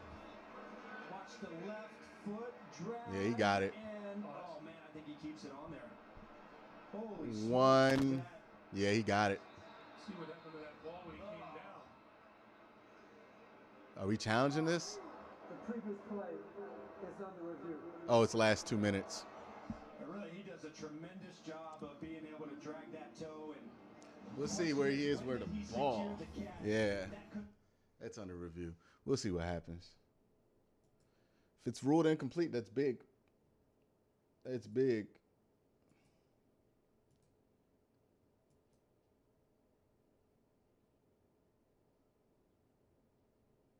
Okay, well, I don't know what's going on here, but he's going to have to get blocked.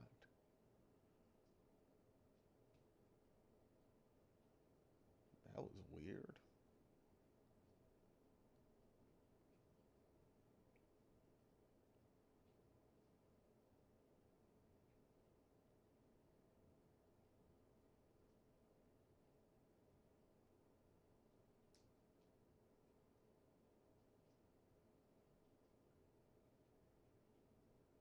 Yeah, I'm going to just get rid of both y'all. Whatever that was. I don't know what happened. I'm not about to go through the whole argument. Y'all both going to have to go. Didn't like how that sound, how this is from, I didn't like what I read from either team on either side of that. So y'all going to have to both take a chill.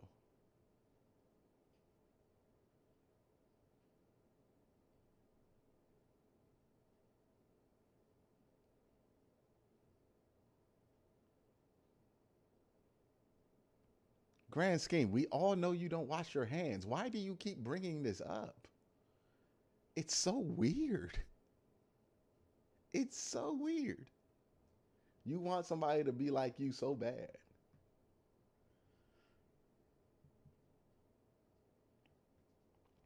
It's so weird.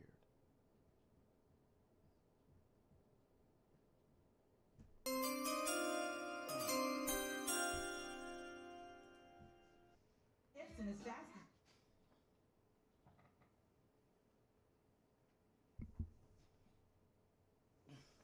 I said that man didn't wash his hands, what, a month ago?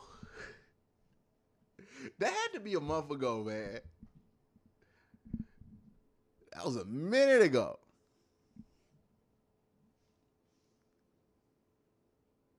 And he's still out here not washing his hands, trying to act like everybody else don't. That's crazy. So here's Jerome Boger with the call. After reviewing the play, is an incomplete Hey, pass. big. It'll be third down and 10 yards at the 47-yard line. Gene You can set the game clock. Back with 1 us. minute and 50 Take us seconds. through it, Gene. Straight focus on the left foot. You see the pellets early, but there was no possession when he was dragging the left foot. At the time of possession, then you've got to go back And right about now, maybe the next camera frame, when possession is secure, now the left foot is off of the ground. That puts only 1 foot down in bounds, and that's why they overturned it incomplete. Thank you, Gene. Appreciate it. Wow. Are you telling me that if you had an index card, you'd be able to slide it in between the toe and the ground there? That is definitely an index card play, Adam, without a question of a doubt. 3rd and 10. Holding. Penalty marker down, and another one down in the secondary as Joe Burrow goes to the turf. Winfrey and Perrion with a sack. What's the flags though? the defensive Feel like holding. It might offset. The official color of this first half has definitely been yellow. Yeah, I tell you, up front, Browns have done a great job today of drawing holding calls against this offensive line, even with Burrow There are getting rid 2 of the fouls ball. on the play. Holding. Defense, number 33. Holding. Offense, number 71. These fouls all set. Replay 3rd. Poor Perrion Winfrey, dog. So Lyle Collins, the tackle for the Bengals. Perrion been eating today. I ain't gonna lie. He been back there. Ronnie Harrison, number 33 for Cleveland. He was gonna have a sack for his troubles. 3rd and 10. By the way, each of these teams with 1 timeout remaining in this last 144 of the first half.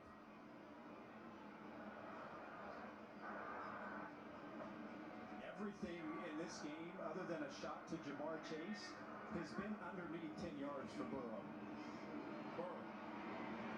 Right down the middle of the field, and here's Trent Taylor. Taylor, 20-yard line. Inside. Can't let that happen. About the 18. Can't let that happen.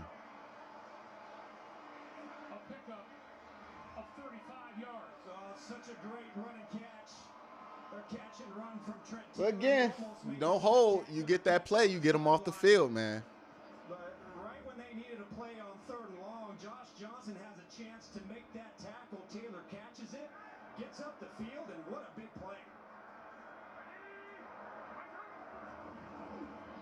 On 1st down, Burrow, and had that one slapped down as soon as he let go by Myles Garrett. 2nd and 10, that stops the clock at 104. It's actually Alex Wright that gets a hand on it first. One more time, a free rusher in the face of Joe Burrow, and really the offensive line really has come together quite well, and you know, in this stretch has played pretty well here for the Bengals. Today, holding calls, some free hitters. Bad drive for Ronnie Harrison and Tony Fields, yeah. Pressure and the rush lanes from that Cleveland front four. On 2nd down, Burrow throws far sideline, and that's incomplete off of the hands of Jamar Chase. It'll be 3rd and 10. There you go. That's tip.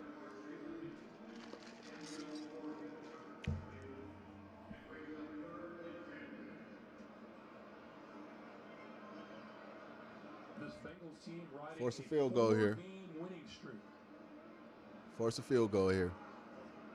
Beat Carolina, beat Pittsburgh, beat Tennessee, beat Kansas City. Cincinnati now 4 for 8 on 3rd down. Yeah, Jamar Chase isolated to the left with 3 receivers on the right. Burrow throws complete. Yeah. Inside the 10, going to the 5. Yeah, Greg Newsome saw Burrow about to run. He had to pick between his man and the run and the scramble. He chose his man. I mean, there's nothing he can do there. He's one person, right? So you see Joe Burrow breaks out here, slides out the pocket, and at that point, Greg got to follow him. JOK could do a better job following up on that and playing a 2-man game with him, but that's just a tough situation to put yourself in. What?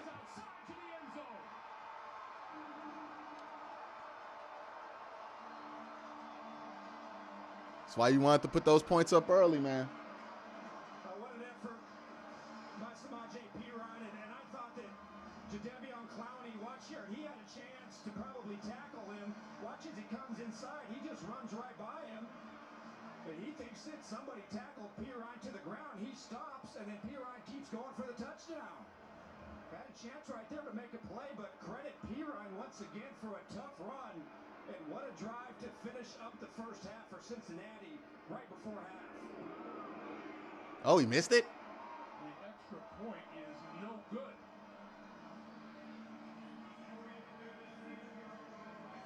All right. All right.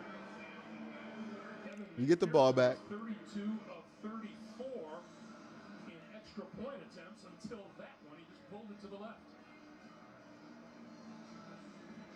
Well, it hasn't been pretty, and it hasn't been what we've seen here from Burrow, the offense in the passing game, but credit them for being patient and making the key plays when they needed to make a play, really on third down. The catch and run by Trent Taylor was huge, and then the scramble by Burrow to bring the defense up to hit it right behind him.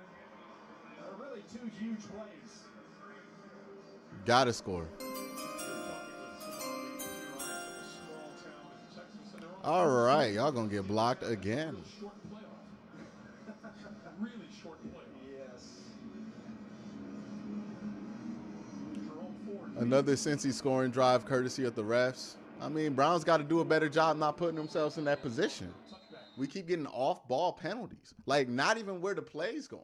You know what I mean? We're getting penalties on a run, on a play where our guy gets a sack, and it's the other end. Or we're getting a penalty where our tackle gets a sack, and Ronnie Harrison holding. You know what I mean? Like, what are we doing back there?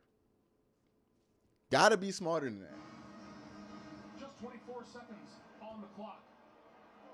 And we'll see what the Browns try to do with those 24 seconds. Seam shot. False start, jet wheels. And penalty flag, of course. False start. Offense, number 71. 5-yard penalty. First down. Left tackle Jedrick Wills.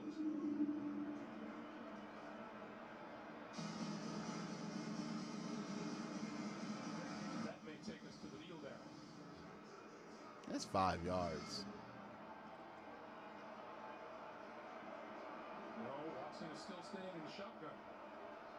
Look for a screen or draw to Kareem Hunt, see if they can make something happen. Watson over the middle, and he finds his man across the 30 Timeout. to 32. That catch is made Timeout. by Njoku.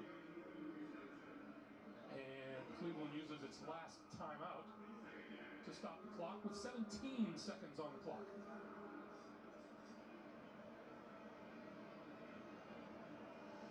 Well, your option here is something that's got to be at the sideline, or you've got to gain about 10, 20, about 35 yards. You throw the ball 35 yards down the field, you're right on the edge of being able to run up there and spike the football. 17 seconds moving down the field. If you have a really clean, good operation, that is possible, but otherwise, you go to the sideline here, try to pick up maybe 15, 20 yards. They need about 30 here. Another shot at it. Kevin Stefanski says you have to find a way to win football games in December and January. And he said you do that, and then you look at the forecast for tomorrow, it's going to be gorgeous. 2nd and 3. With time. Another one over the middle and midfield, and that is caught by Donovan Peoples-Jones. Spike. Run, and they're going to try to spike this football before time runs out in the first half, and they do. We're going to try to kick this. Ain't no harm, no foul. Nice diving grab by Donovan Peoples-Jones. Yeah, it was. At least it puts you in. Cade York is saying, why not me? Oh, come on.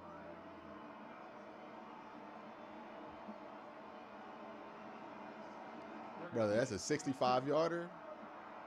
Last play of the first half upcoming. Watson trying to get out of the mess, and now going to heave it deep to the end zone. Oh. Incomplete. Good job by Watson getting out of the scramble to be able to launch it. Cade York heated. He felt like he could have made that. Man, look. I don't know what the false start rules are anymore. All right.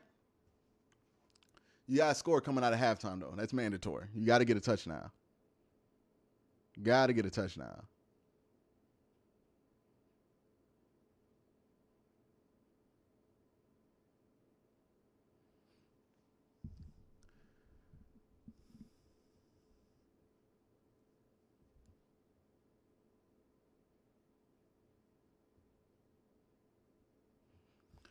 Gotta get a touchdown. Overall, though, I mean, like, if we're wondering about Watson, he's 8 of 12, 120. He hasn't had to do anything difficult, and they haven't really asked him to do anything difficult.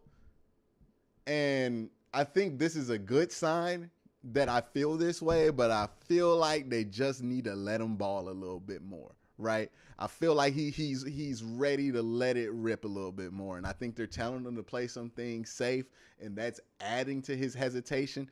Just let him let it rip. Tell him no mistakes. We down 10. Just let it rip. We are going to win this game, you know what I mean, based off of whether we are successful there or not. So, yeah, the penalties suck. But, hey, you know what creates penalties? You know why the Bengals are getting way more penalties than the Browns right now in a game like this? You got to throw the ball. You got to throw the ball, right? When you run the ball, there's only so many penalties they're going to call. When you throw the ball and you drop back and you taking chances, that's where guys get tight. That's where guys start holding. That's where you start getting pass interference penalties. They're willing to push the ball downfield. They're getting more penalties. Cade wants Prefer fired. They should have tried the field goal. I mean, that's not Prefer's responsibility to do that. And I think that's more of a Stefanski thing. On both the field goal attempt and Deshaun Watson not letting them just attack a little bit more. Stefanski tends to play it safe when he has guys returning from injury, when he has guys that haven't played in a while, and when he has guys that are young and he doesn't want their mentality to be hurt. Like, it's a long-term play. We'll see how it goes, but in the moment, it certainly is frustrating. The fact that this is only a 10-point game is hilarious. Yeah. It is hilarious. You know, let's be honest here. Browns have, I said very early, the team that cleans it up is going to be the team with the lead. Because both teams were playing sloppy, and the Browns played sloppier, and the Bengals were able to clean up on that. Right? Got to clean it up in this second half. Got to get a touchdown coming out of here. You don't want to have that kind of pressure on you, but you also don't want to be down 10 points because we know what happens when we're down 10 points. Teams start running it. We start getting gashed. Defense starts giving up. Offense starts to fall apart. Then it becomes a blowout. Got to get the touchdown. Got to get it. Feel like Watson's ready. He's 8 of 12. You got to trust him a little bit more. He's outplaying Joe Burrow at this point. Let me take that back. He's not outplaying Joe Burrow because Joe Burrow, yeah, he's 9 of 21, but he got that touchdown. So, and that's really what matters. So, he's more efficient right now, I guess. But yeah, man, it's got to play a little bit better than that. That's really it. Got to play cleaner football on both sides. When you don't get behind the sticks, you're able to move the ball. Offensively, the only 2 times you've punted this game were the 2 times you put yourself behind the sticks. Got to play clean ball. When you don't get behind the sticks, you're able to score. When you do, you can't. Same thing goes for the defense. When you don't bail their offense out with penalties, they're not moving the ball that much. They're not converting on third down on you. But that's been the issue with them, man. Got to get out their own way.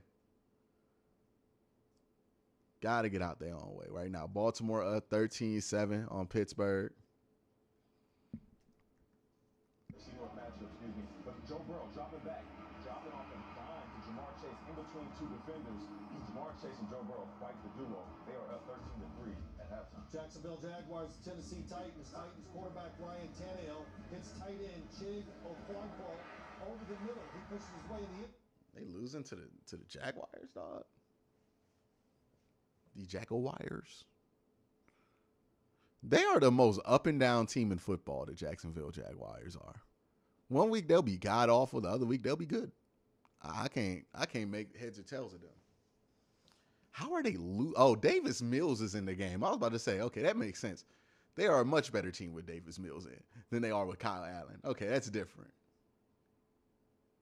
Who is that?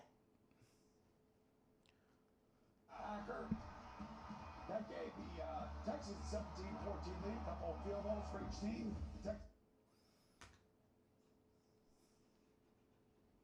And boy, the Giants are getting mollywopped. Nelson says, need a clean game. Bengals points are on penalties from the Browns. Is the defense good today? I feel like we came back. It's been up and down.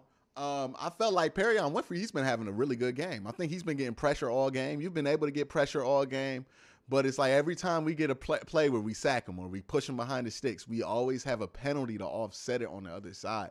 We got to just play cleaner. Our secondary, I don't think our secondary is playing well at all. I don't think we're playing clean football on that side of the ball. I think that's the issue. Defensively, there's not been a lot of penalties outside of that Isaiah Thomas one. But the secondary's been having holding penalties. You know what I mean?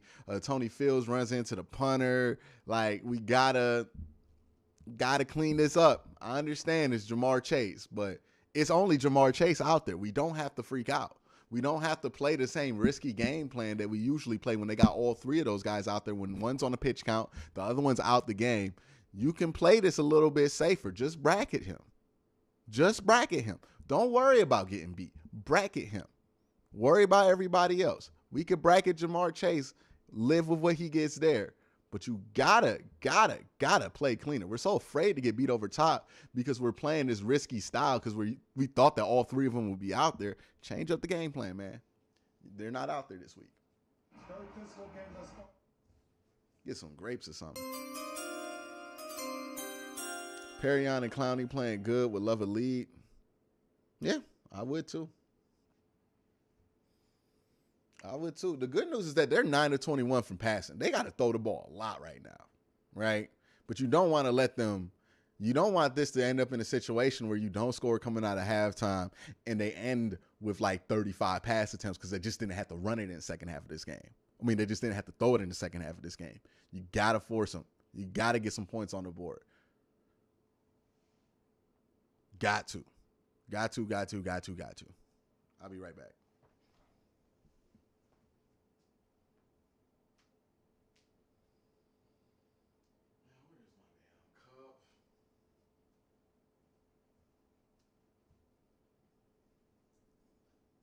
And I was throwing the ball at him. And I was like, hey, get on your side. Get on your side. Did you hit him, though? But you never hit him. Well, I didn't want to hit him. Move. Well, why not? You want to hit him now sometimes. But you know, the Cincinnati game, to look at this game, the big thing about it is Cincinnati's front four is stopping the Cleveland run game. Yes. We don't talk about their front four enough in Cincinnati. It's pretty good. And you know, you actually can kick a ball that's on the ground. It's called a drop kick. So if you drop kick it through the He was drop kicking? that was a drop kick like 70 yards. I don't think that was the intent. You know, they did stop Derrick Henry. Inside of the little things, the Verizon halftime report. Defensive front four. I was actually going to bring CBS Sports presents the Verizon Halftime Report. The network you deserve. The savings you want. Growing up, I struggled in school. I never felt good enough until I was diagnosed with dyslexia. My dyslexia was seen as a disability, which only fueled me to prove people wrong. But for every success story, there are thousands of others that aren't so lucky. That's why I teamed up with Made by Dyslexia to advocate for those who think differently. To all the kids like me, I see. This is my cause and my pledge to raise awareness for dyslexia.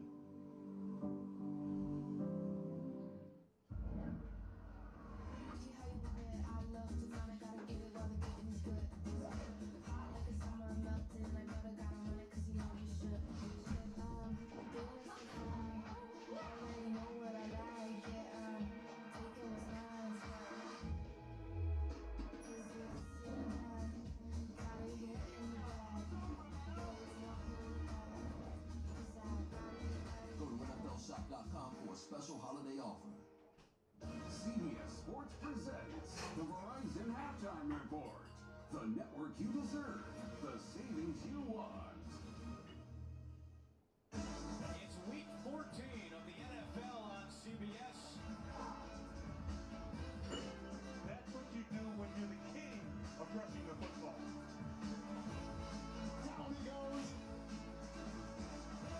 Dobbins dances, drives, and scores. Here is the try. Okay.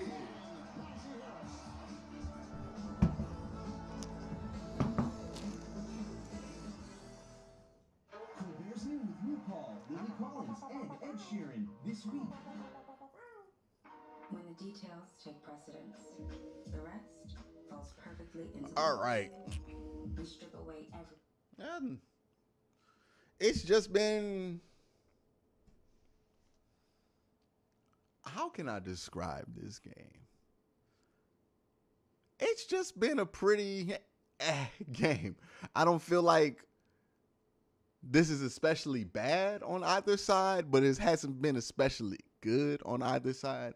The defense did give you the defense plus the Bengals being sloppy on offense in the first half really did give you an opportunity. I wish we would have took advantage of by at least getting a couple points on the board, but we didn't take advantage of those opportunities.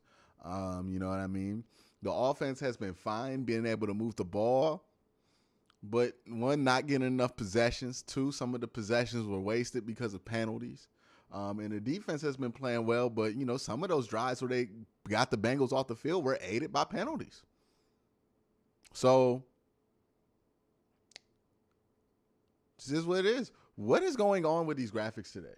Why did it jump back in time? What the hell?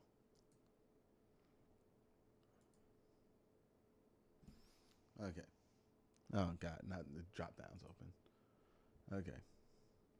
Yeah, so I'm not really sure what to make of. It's just been kind of a day, right? And honestly, it's hard too because like some of the wide receivers aren't getting open. They're just a good defensive team too. The Bengals aren't like a slouch defensively, but hey, you got to score. It's the NFL. Everybody good, dog. 13-3 in favor of the Cincinnati Bengals. It has not been a typical Joe Burrow afternoon, but he's making it work with the help of some penalties on the part of the Cleveland Browns. Well, there's no doubt, and he's down a lot of his top receivers and his top weapons, and it's not what we're used to, but he was able to make it count and come on here in the second quarter, using his legs, scrambling. Nice little shot, skinny post to Jamar Chase. Trent Taylor stepping up with a 34-yard catch and run, and then Savaje P-Ryan getting the touchdown before halftime. So, just about equal there. Deshaun Watson, on the other hand, has looked better than he did last week. Now, he did. What do you mean? Denzel ain't got beat on nothing. Had some plays where he didn't read the defense properly, but Yeah. he's also made some plays with his legs. And on the other throws, his receivers have to do a better job of getting open. Browns getting the football to start this second half, and from inside the 5-yard line, this is Jerome Ford. I hate Mike Prefer so much, dog. Not getting very far at all. Forward progress going to be marked on the 19-yard line. Can't stand this shit. Greg, with no Tyler Boyd and T. Higgins, Zach Taylorson was pleased with the way Joe Burrow and It's just pure stubbornness at this point that we keep doing that. There's no good reason to do that. It's just stubbornness. Early with that huge fourth down stop. Meanwhile, Browns coach Kevin Stefanski noted Deshaun Watson's improved poise and footwork in that first half, and he believes his team did well in their protection coverage. But with 6 penalties for 78 yards, 3 on one drive, he said they have to be more disciplined going forward, guys. AJ, thank you. So Watson going to give it to Chubb, and Chubb not going anywhere. They've been all over it, dog. Once again, DJ Reader, who is quickly becoming the MVP of this game. How many times can you call a nose tackle's name in just one half of football? It seems like on almost every play, DJ Reader is making an impact, whether it's batting down a third down pass in the red zone or just making it impossible for Nick Chubb to run the football. 2nd and 10. Watson.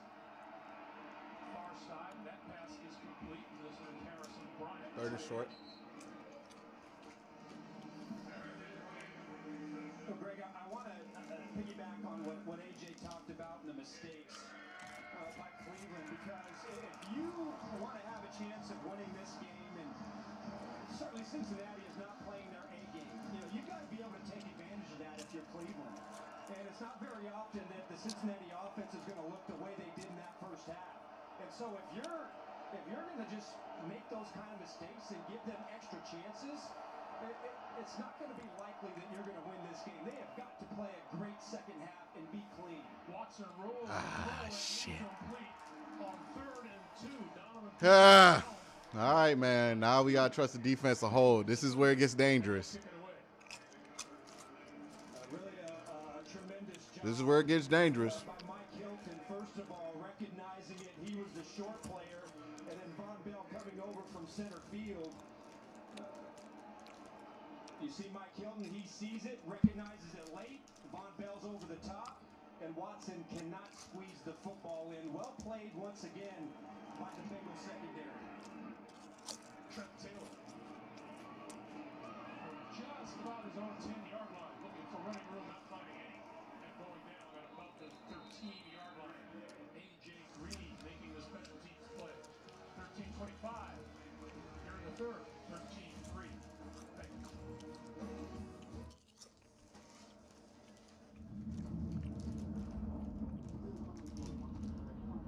Could not go 3 and out there. You don't want to put your defense in that position. Down 10, wasted the advantage.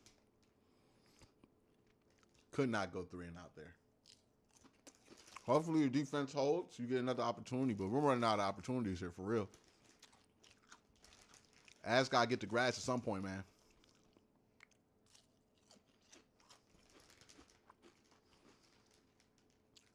I would say I'm not a fan of the play call on 3rd and 2.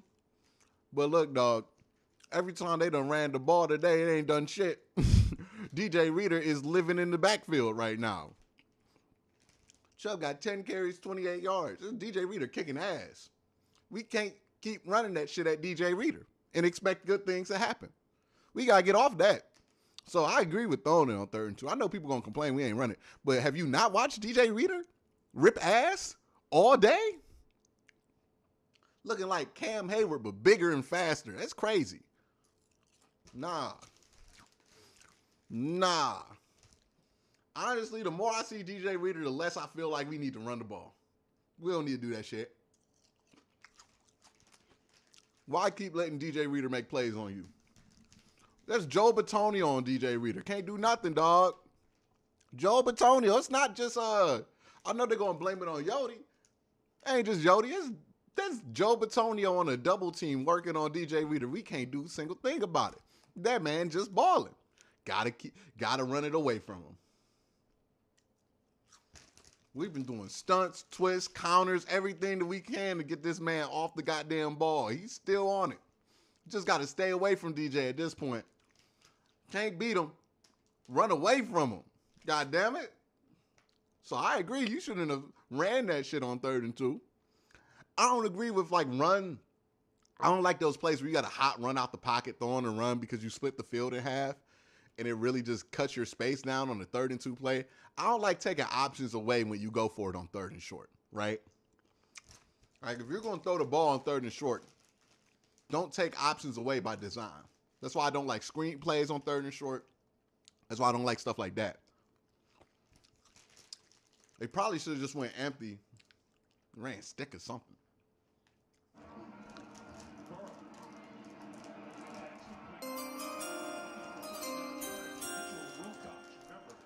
Bengals playing this game without their number 1 tight end, Hayden Hurst. And yeah. Tyler Boyd and T. Higgins. They did get Joe Mixon back. I would agree, Ray. Step forward and 2 steps. I wouldn't want to run the ball more. And after not starting out very well in the first quarter, a really good job of making things happen. 2 touchdowns in that second quarter, and excellent 3rd down play from Burrow and his wide receivers. On 1st down again. Here we go.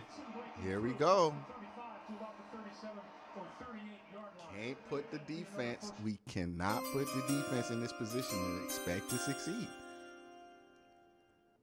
It's usually a double team on DJ Reader. He's a nose. Yeah, so it's going to be Joe or Wyatt stacking with Yodi on a double team.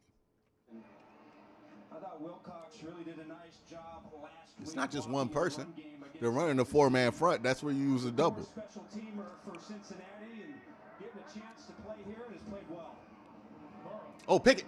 Ah. What a throw and what a grab by Jamar Chase. And that's another Bengals 1st down.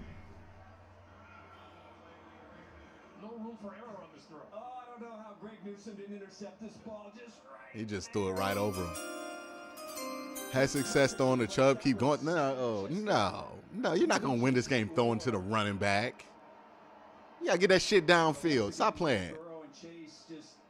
Throwing to Chubb. That's not a game plan for victory. That's a game plan to score 10 points in a blowout. And they're just getting started. Burrow pulls it down, now throws over the middle and across midfield and into Cleveland territory as Mitchell Wilcox down to AJ. Oh, Greg, it's funny that Arch mentioned Greg Newsome. He is still searching for his first takeaway this season.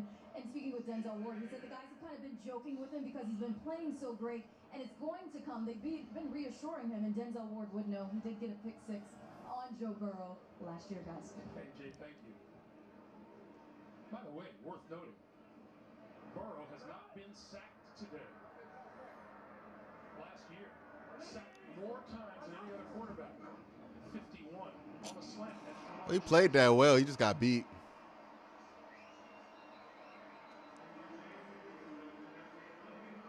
Well, now you're starting to see Burrow dial it in. How crisp and how precise has he been on this drive? It is excellent timing one more time to get Jamar Chase inside. Oh, that's coming back. Denzel Ward. It's coming back. Replay, second down. We have a penalty on the field, ineligible man.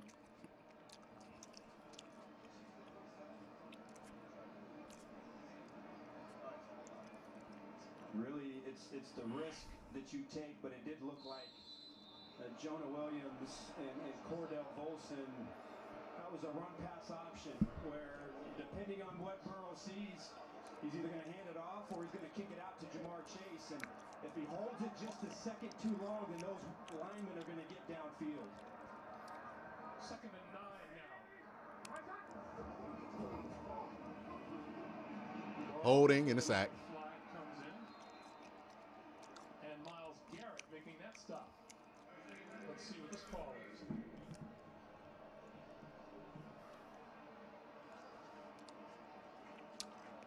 Holding. Decline it. Number 71. That penalty is declined. All right, let's not run into the punter this time. Collins again.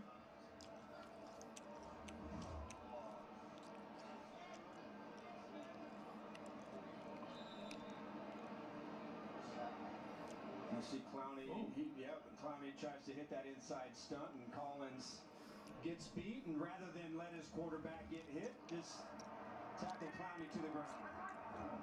So 3rd and 13 now. That ball popped up in the air. What in the world? Were they what? Oh, 3rd down. Okay. Getting inside to make the play. Wait, we accepted the penalty? Why did we accept the penalty? Sacks, but I do feel like the front four has been able to make an impact on this game, and they have been able to put pressure in. And when they did we accept the penalty, or am I tripping? A batted pass or force a holding call or a penalty on the offensive line. Stop smacking my chops. Take a timeout, homeboy.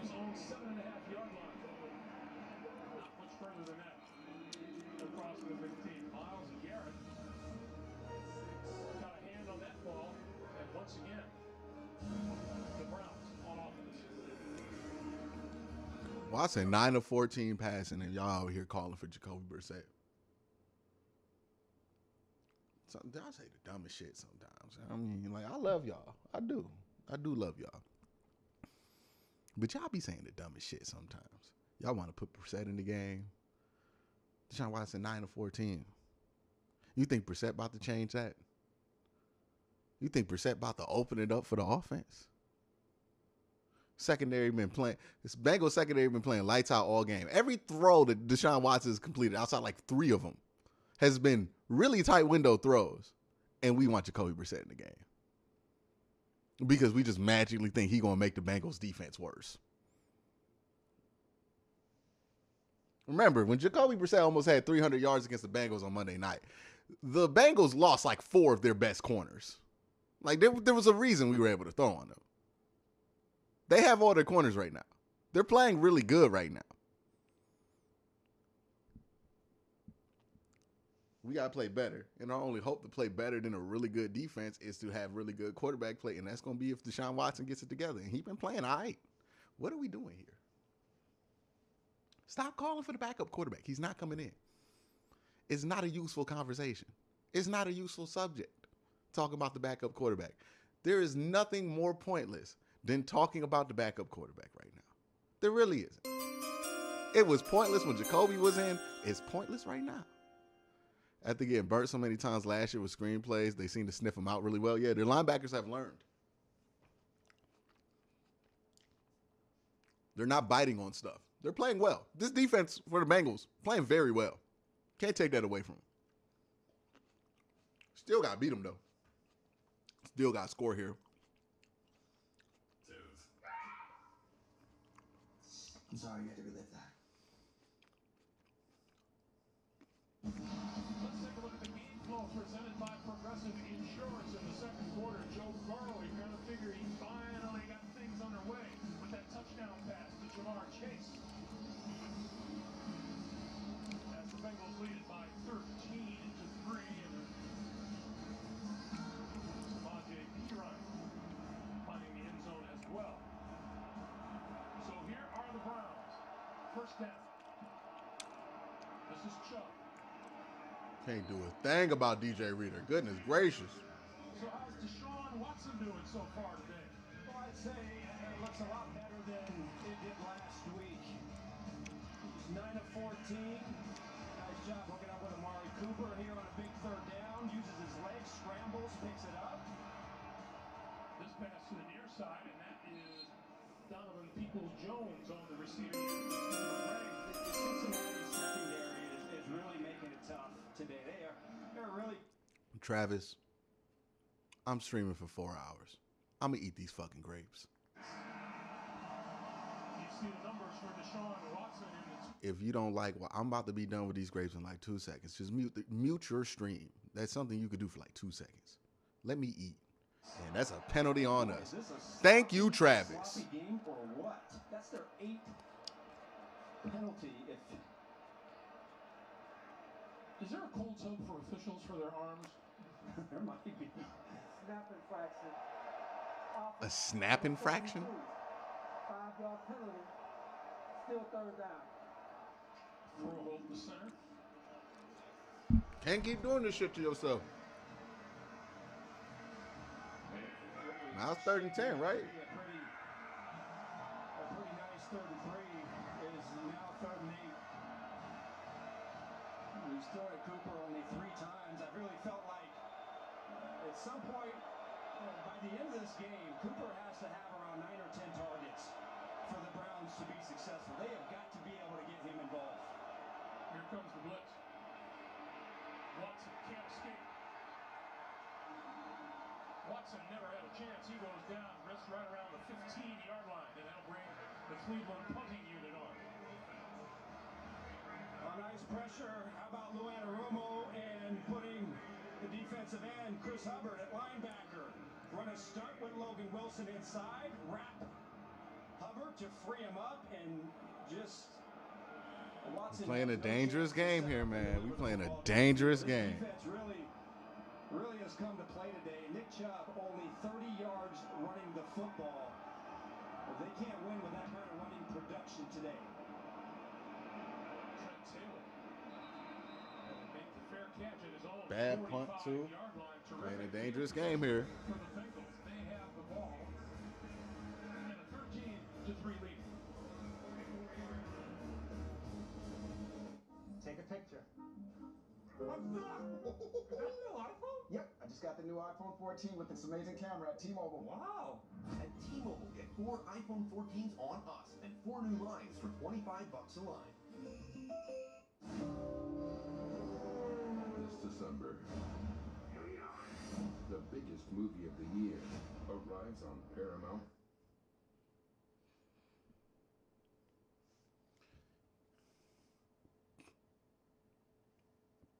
You need a turnover here, to be honest. You really do. We're running out of opportunities. We need a turnover or something, man.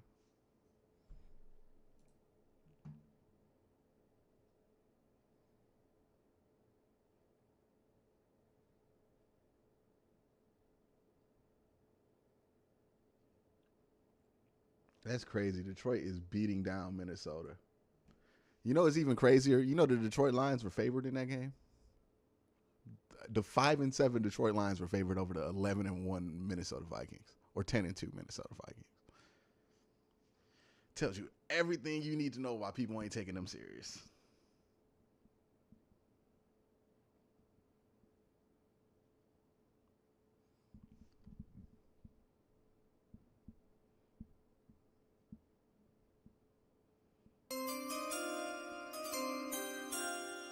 I know it's a third, but I'm numb. Oh my God. Well, everybody stop being so goddamn. You came into this game 5-7. 5-7, man. People acting like this is win or go home is crazy. Crazy to me. We don't control our own destiny. We could go win 10 games, and it don't matter what we do. We got to wait for other teams. Once you're at that point, you don't got playoff hopes for real. Like, you got playoff dreams.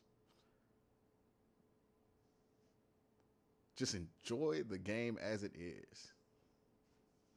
We'll worry about playoffs if that becomes a possibility, but we know what this season's actually about at this point. It's about getting Watson ready. Yep. I mean, the Nick Harris injury led into the Posick injury. How you going to be prepared for a third-string center? I don't know. Right? Like, once you're down to your third string anything, it's just a disaster at that point. Comedy Ghost is making spirits bright this Thursday. Special 1-hour Ghostmas at 8, 7 Central Time here on CBS. Best starting field position for either team today. The Bengals at their own 44-yard line.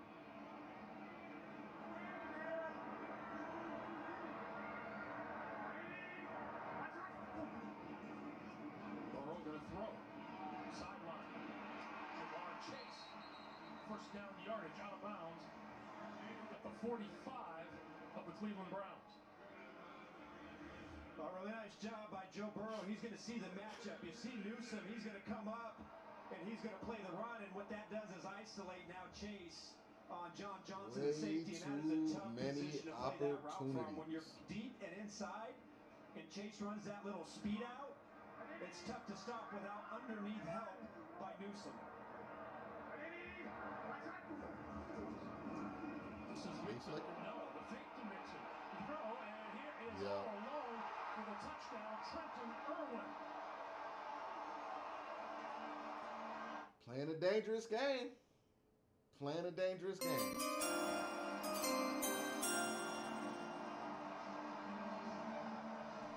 Yep. O-line's not been good.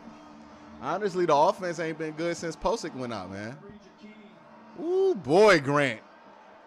Ooh, boy, Grant. And then you see him wide open, easy layup for Joe Burrow, taking advantage. I mean, like he just got. He just got. At least they had the decency to score quick. And 7:26 to play in the third. You gotta feel like all right, man. Something started offensively really soon for this thing to get out of hand. 20-3, Cincinnati.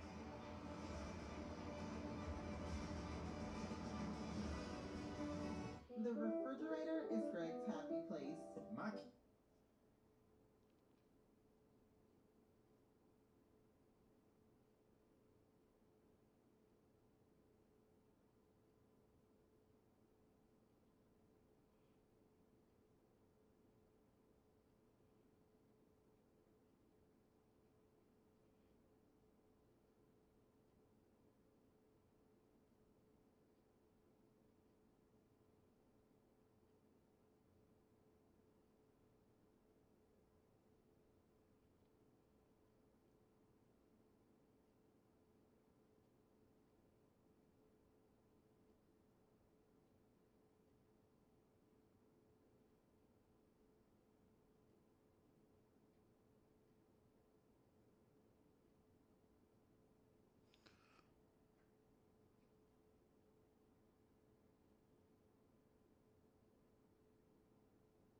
Hey, man, this is tough. Down 17 to the Bengals when you know they could put up points. You did this to yourself, though. The 2 extra free possessions, not scoring on the one. It is what it is. Can't come in playing sloppy on the road against a team like the Bengals and think that shit's just going to slide. Right? Like, can't come in sloppy. Came in, all these penalties. We got to come out aggressive here. I mean, we down 17. Who gives a shit if Deshaun throws an interception at this point? Just try it. Let's go. We got to be more aggressive.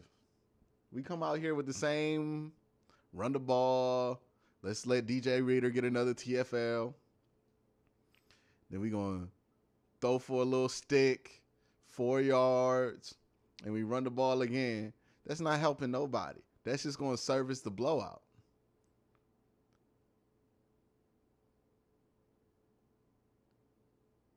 Got to keep swinging. Got to keep swinging. 17 points in the third is not an insurmountable lead. Got to keep swinging, though. You see the uptick in the Bengals' offensive production in their last 4 possessions. Joe Burrow is now 14 of 27 for 192 and 2 touchdowns. Really came out there in the third quarter, their first drive, and looked more like what we've seen from Cincinnati. Don't take it out. From the goal line, here's Jerome Ford. Shakes a couple of tacklers out across the 25. Okay, that worked out. Fighting his way close to the 30-yard line. Good return by Ford, forced out by Trey Flowers. Inside the NFL, the show the pros watch Tuesdays, streaming exclusively on Paramount+. So let's see, with a ground game that's not exactly being productive so far, Kevin Stefanski leans on Deshaun Watson a little bit more in the air game. Well, it seems like they've already sort of leaned on Deshaun Watson and the air game. I'm a little shocked that Nick Chubb only has 11 attempts in this game. How are you shocked when he has like 2 yards a carry? It's hard to envision Cleveland winning a game where they can't run the ball as effectively as they have. Watson on the move and goes out of bounds, and we have a penalty marker down. Yep, get behind the sticks. Holding offense. Offense, number 78. 10-yard penalty. Offensive line has been god-awful today. On right tackle Jack Conklin today.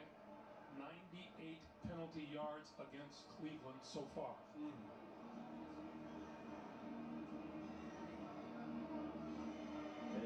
Not putting yourself in a position for success. To deal with 1st and 20. It's been killer penalties on both sides of the football. You just can't beat a good team like Cincinnati and Come on, they coming hot. expect to be in there and have a chance and have that many penalties.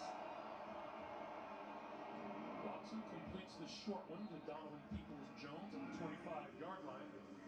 We said it at the very beginning of the day. This is pretty much a must-win game for these Cleveland Browns. Yeah, absolutely.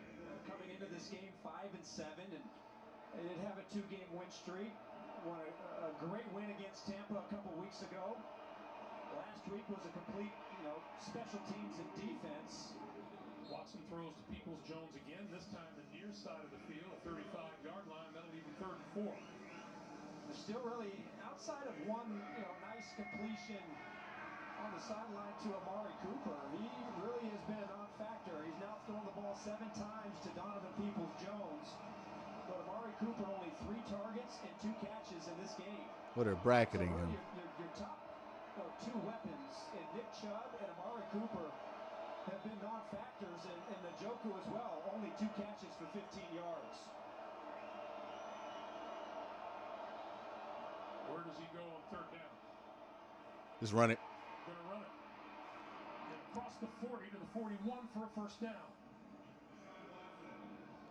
So Watson, sometimes out of necessity, has taken off and run with the football today. Still not exactly quite sure of what he's seeing. Do I pull the trigger? Do I try to fit it in there?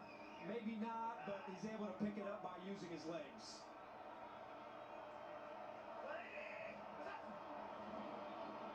Play fake to Chubb. Watson stepping up. Good throw. Good hit. Jones once again. The the catch is made inside the Cincinnati 40-yard line. That's a first down. Really a nice grab by Donovan Peoples-Jones, who's going to take a shot by Von Good Bell ball. Right in him. Hit him in stride, too. Good ball. Of both players, Peoples-Jones and then Bell. Had no other window to throw that into. Presence and a reminder to not throw the ball inside. Another first down for the Browns.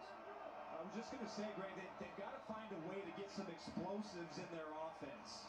Only threw it one time down the field last week, and really what's one of the things that stands out about Deshaun Watson when he's in his peak is how nice of a deep ball he throws, and to be able to get those explosive plays. The secondary just has not let anything open deep. First timeout used by either team here in the second half.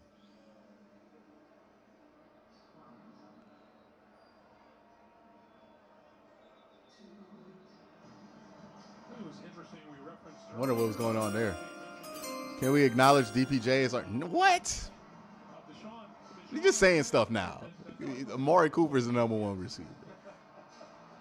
He's being bracketed right now, so Donovan Peoples-Jones is going to get more opportunities one-on-one. What it would feel like to, it's hard enough when you miss 2 or 3 games or 4 games to come back in a season.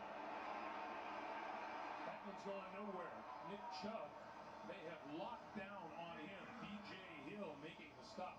Again, B.J. Hill, he started to really make a presence. Really started to make an impact, and again, it really, with him playing like that, with Reeder and then the 2 ends, Hubbard and Hendrickson, linebackers playing downhill. Watson on the move again, throws on the Good run, throw. and that is complete. And Amari Cooper makes that catch just inside the Cincinnati 35. Well, it was a good job of Cooper. He's going to come open late. He's going to put on the brakes and work back down the line, and Eli Apple can't make the play. And so really nice job of Watson. Just buying a little bit of extra time for Amari Cooper to make that move and get open. They reviewing this? That's a... And that call, or that last play, is going to be challenged by Zach Taylor. Cincinnati is challenging the rule of the field of a completed catch.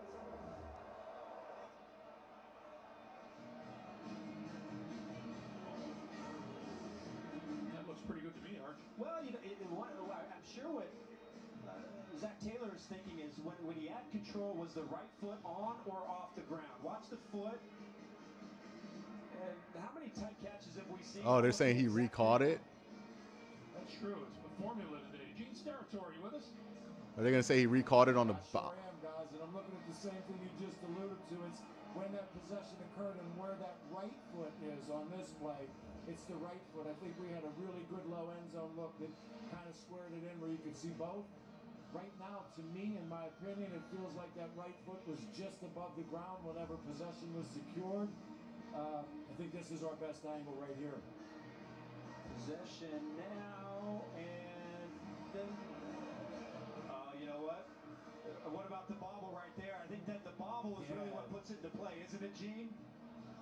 That's where we get into, Adam, whether if we go so slow, it looks like it's clearly lost possession than regained.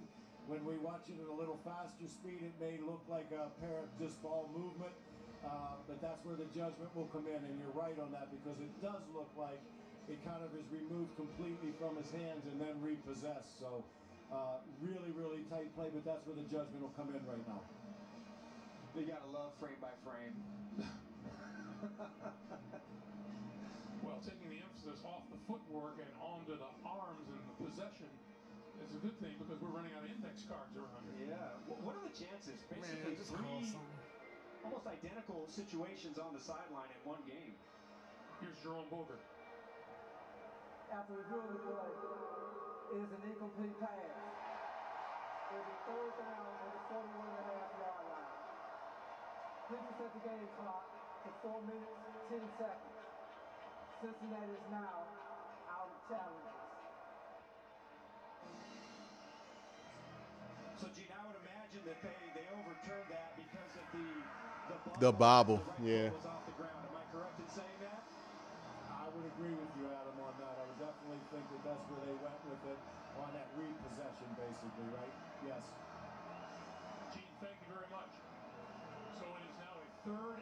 13 for Cleveland. Bengals showing a 3-man rush and all 8 in coverage. They have really done a nice job, a tremendous job covering these receivers all game.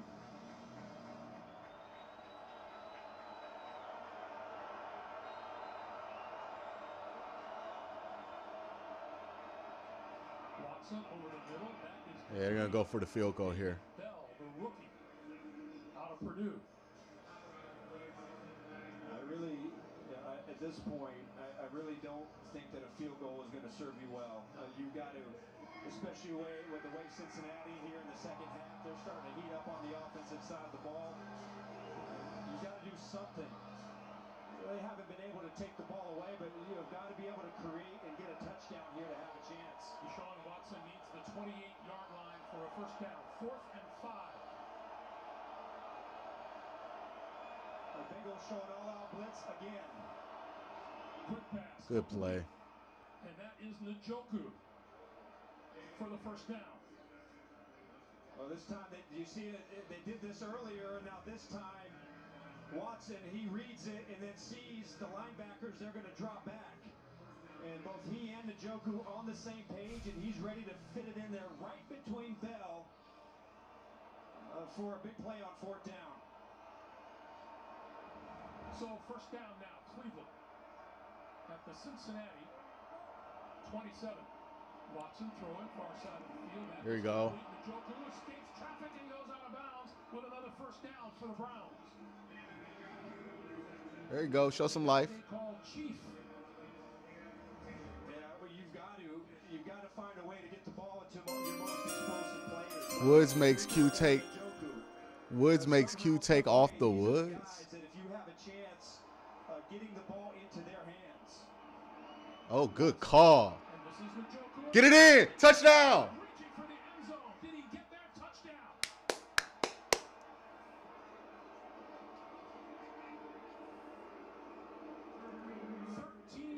All right. First passing touchdown. 1. Yep, that's a touchdown. It's clear. And he doesn't fumble. The plane before. Yep. There we go. Hey, we were in a meeting with him. He can break anything he wants. Boy, that was a slick little play, though. When you see this is really, really well designed and completely fooled the Bengals on defense. The extra point by Borges is good. And there is Deshaun Watson's first touchdown pass since his return. That's a big-time drive there by Watson. That was the one he needed. He needed that drive. That was a big boy. The run game is giving you nothing. The run game is giving you nothing. Absolutely nothing. Big boy, throw it down. Let's go. Get a touchdown. Big boy drive by him. Needed that. You go 3 and out there, it's over. 6'4", 246 in his 6th season. That was a big drive. Big boy drive there by Watson. Soft-spoken guy, but you can tell he's got an iron will. He truly is a specimen. Watch this play. Njoku's going to fake here, and then he's going to... Great play call by... Ooh, goodness gracious. Put him in a blender. Great play call by Kevin here. Jesse Bates, who tries to come over and make the saving tackle, but really well done and executed. 71-yard drive, the longest of the day. That ball will go through the end zone. I mean, that's what's worked. That's what's worked. He's 17 to 23 with the touchdown, 201 yards. It's worked. Let him throw. He all right. You know what I mean? He's pretty good. Let him throw. Chubb right now, he got what? 12 carries, 27 yards. DJ Reader been in our backfield. We not winning that battle. Yodi and our guards are not being able to get the push that we need on DJ, so we got to just say what that is. All right, defense, need to stop here.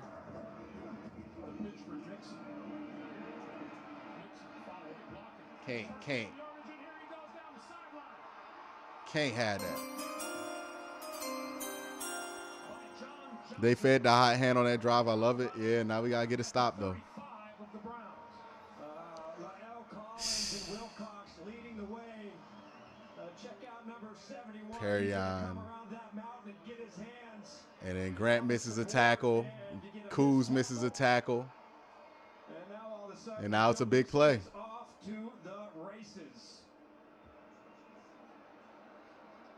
Well, they didn't run a lick in that first half, but what a run by Joe Mixon on a crucial drive for Cincinnati. Play fake, Burrow throws this side of the field. Catch is made by Jamar Chase, and Chase out of bounds at about the 15-yard line. Now the real question, can they get a stop? Who knows? 20 yards on that pickup. He makes it look so easy. Just a liberal cushion right there from Denzel Ward playing zone coverage. Yeah, they got the blitz going. They don't think he's going to get that much time. That much time in the pocket to set up and throw with timing, you just can't stop it. Your best chance for a guy like Ward, who is, truly in my eyes, his strength is a press cover corner. Somebody that get into Jamar Chase's face and uses athletic ability. This is Mixon. Maybe a half yard on the play. Prior to that play, Hey, he's still good if you hold him to a field goal. On offense, It's a 2-score game anyways. 5 yards, 40. Yeah, they're probably going to go for it, honestly, if they end up in a third down situation. Fourth down situation, yeah. That we've seen. I thought it was interesting in studying this offense. Because what does going up 13 really do for them? Down the field, but as far as throwing the ball is more than 20 yards, they're like 30th. So the amount of explosive plays that they can generate from the short and the intermediate passing game is truly fascinating. Second and 9. Oh, fumble! And Jamar Chase drilled by Denzel Ward.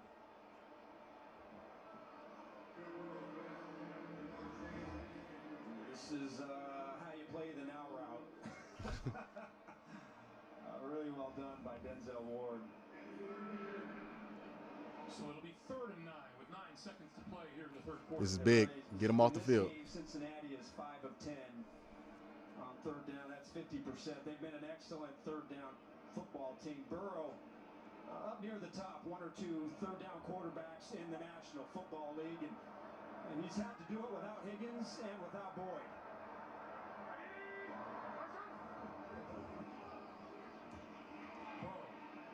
That's played. P-Ryan is down at about the 12-yard line. All right, they're kicking the field goal. That's fine. With that, we come to the end of the That's third fine. quarter. The Bengals with a 10-point lead, looking for more. Right now it's 20-10. We're back after this message and a word from your local station. You're watching the NFL on CBS.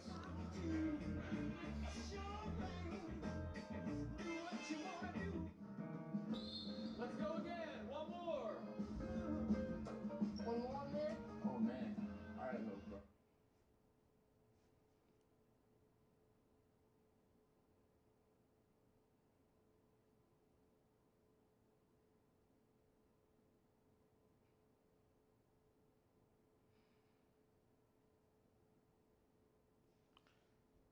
All right. Well, you go down 13 here, or they go for it. You can stop them. Still 10-point differential. I would think they go for it, right? What y'all think? You think they're going to go for it, or they going to punt? I feel like they're going to go for it. 3rd and 6, I'll go for it. Well, 4th and 6, I would go for it. Because if you go at 13, it's still a 2-possession game.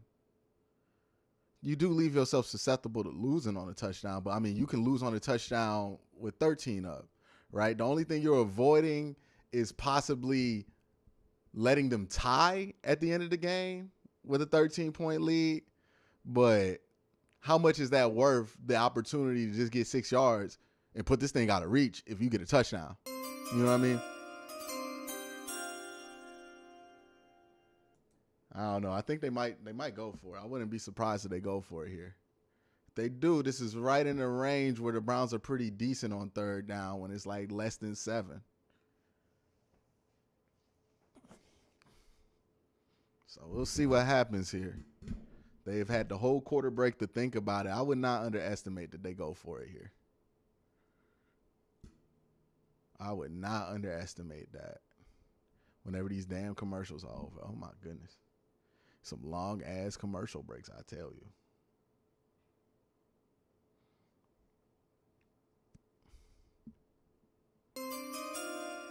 It's no wonder Ward gets concussions all the time. He loves hitting people every chance to get, regardless of how he has to hit them.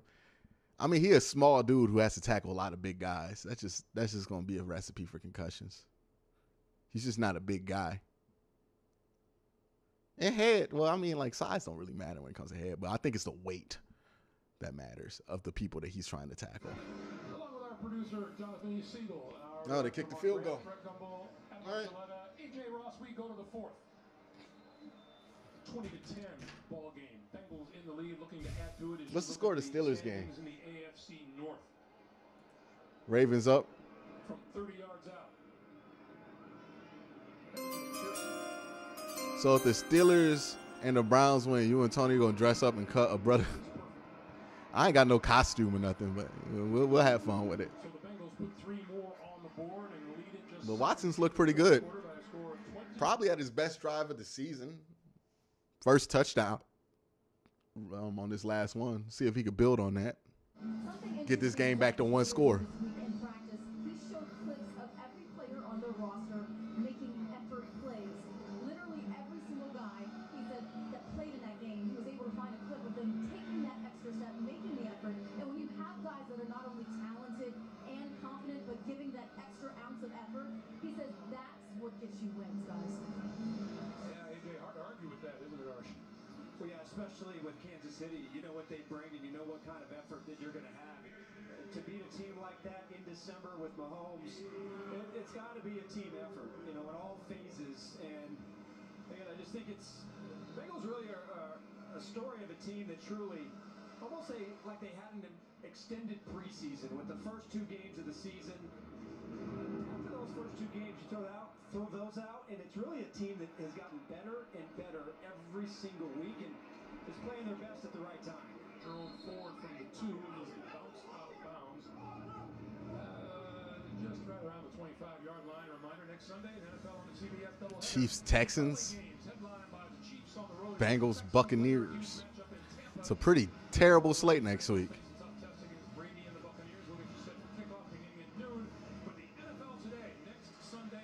I think next week the Browns play on Saturday. NFL playoff picture. We got, what, 5 weeks to go? Yeah, but one thing I think bears a lot of watching is what is going to be the status of Boyd and Higgins. Certainly, we've seen Burrow be able to manage without them, but those are major parts to this team. Watson set up the screen. That was there. And he couldn't hold it. That was there, Kareem. Now, in his prime, Deshaun Watson was kind of the master of these game situations because he could do everything. What a magical season he had back in 2020. 4,823 yards passing, and that was easily the best in the NFL. You know what was amazing about that is the fact that that football team was 4-12. Or excuse me, 4-12. That's incredible. 2nd and 10.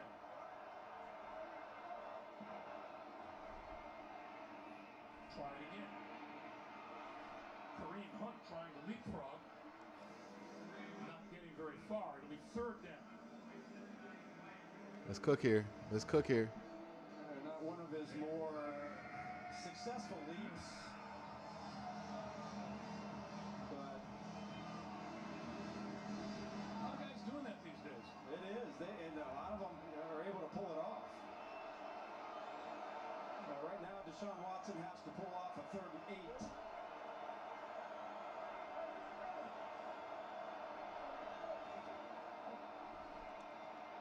Watson under pressure. Gets rid of it. Oh, what a play! To Donovan Peoples-Jones. There's a penalty marker down.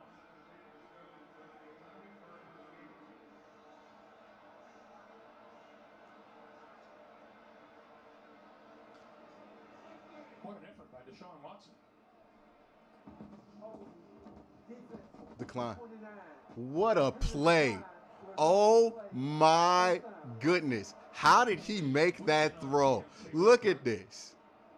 That is a edge rusher on him. One-legged, throws this thing downfield. Downfield.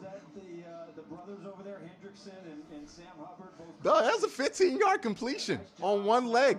Watson escaping Cam Sample, and then Donovan Peoples-Jones getting open.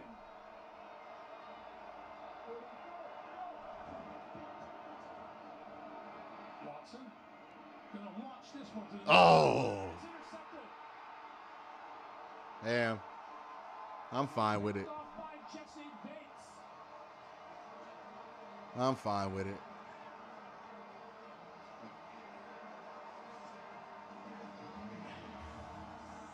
You got to throw it more. He threw right into a double.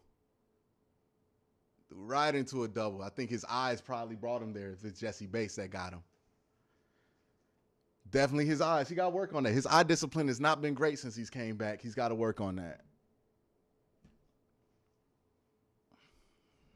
Had to be aggressive. I don't mind the decision there. It's just got to execute it better, right? Eyes got to be better, more disciplined. You can't let Jesse Bates know where you're going with your eyes early into the play on your second drop, on your second step, because he'll go right there. You can use that against him, but you can't let him know where you're coming. You got to be aggressive. Like, if he's got to shake off the rust, I'd rather him shake off the rust feeling comfortable being aggressive. That's why ultimately I'm fine with the interception there. Also, let's be real. You got gifted an opportunity to not have that be a punt situation there anyway. So it's not like it made that much of a difference because he makes an incredible throw to even get it there. It happens. It happens. You know what I mean? Like a turnover, it's going to happen. He's going to throw some interceptions. He hasn't played in a while. But he's got to get comfortable taking that shot, and he's got to be comfortable making those mistakes or be comfortable with the chance of those mistakes being made, because if he plays in his fears, he's hesitant and he doesn't make any plays. So he's got to just get comfortable out there.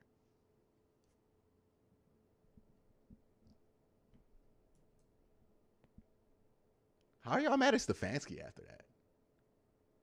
Wait. How are we mad at Stefanski after that? Y'all just so horny to get mad at Stefanski in chat, some of y'all. Like, what are you talking about? How are you mad at Stefanski? Watson threw the interception. Nah, y'all tripping. Y'all tripping on that. Whoever said that tripping.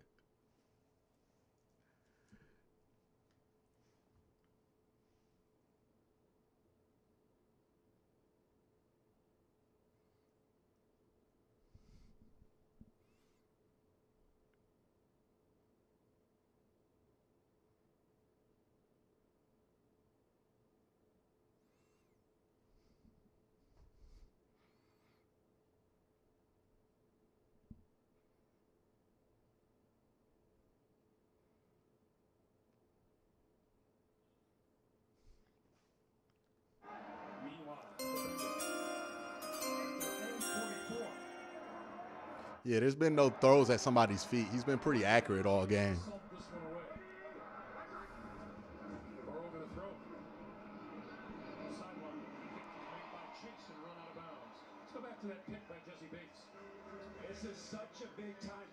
Yeah, I see what he saw here. Look. That's exactly what I'm talking about. Look, Watson's eyes gave up the location on this play, and he cut it.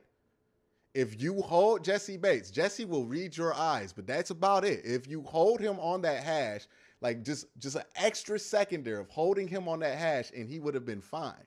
And that play gets completed. But he doesn't hold Jesse on that line, and he just gets caught. The eye discipline's got to be a little better there. He's closer to back. He's closer to back. He's making plays now. He's going to make some mistakes. Hey, that's what this part of the season is for. And has his back to the quarterback, back shoulder all day. And it doesn't matter how good or how good of a reaction. That's both his interceptions have been on eye discipline. He's got to be better with that. I understand you're rusty. You're going to have issues with that coming back. But that's got to make a concernable jump next week. Because both your interceptions have been on eye discipline.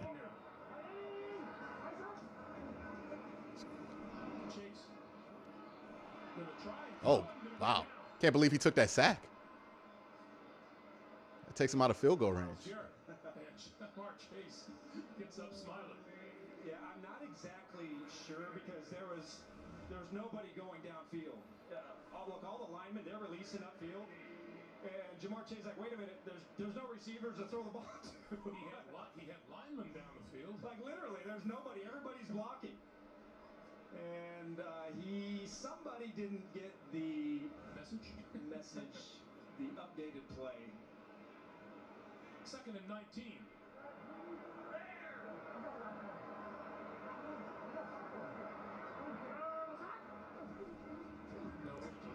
Can't keep letting this shit happen, man. Let him get back in the field goal range. They let that shit happen every game, at least on 1 3rd and 20. Yeah, Mitch Trubisky 10 yards to pass Brown with 2:30 to go. They cut down the lead. It's Baltimore 16, Pittsburgh 14. Back to Greg Gumbel. They're going to run this here, right? Just get to the field goal, get up 16. Cleveland and Baltimore starting this day tied atop the AFC North. 3rd and 5.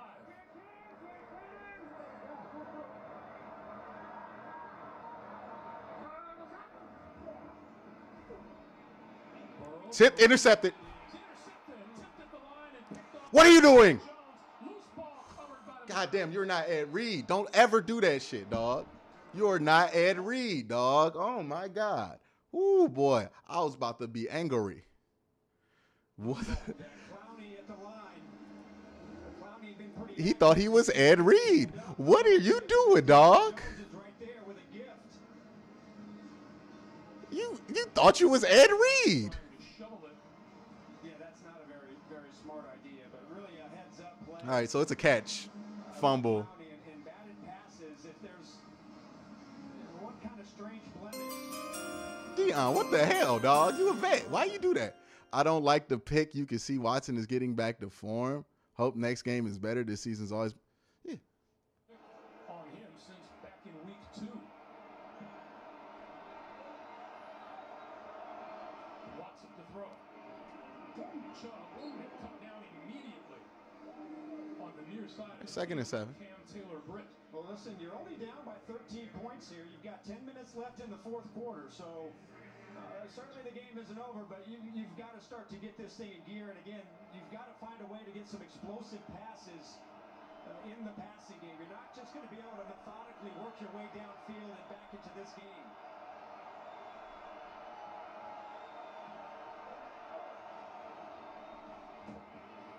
He'll hand it off to Chubb. And Chubb forward to about, let's see where they'll mark him down. That's a first. About the 38.5, 39-yard line.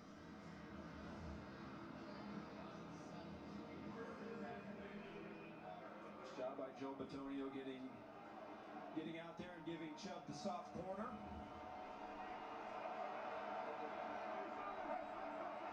Third and short yardage. They're getting bad spots, man.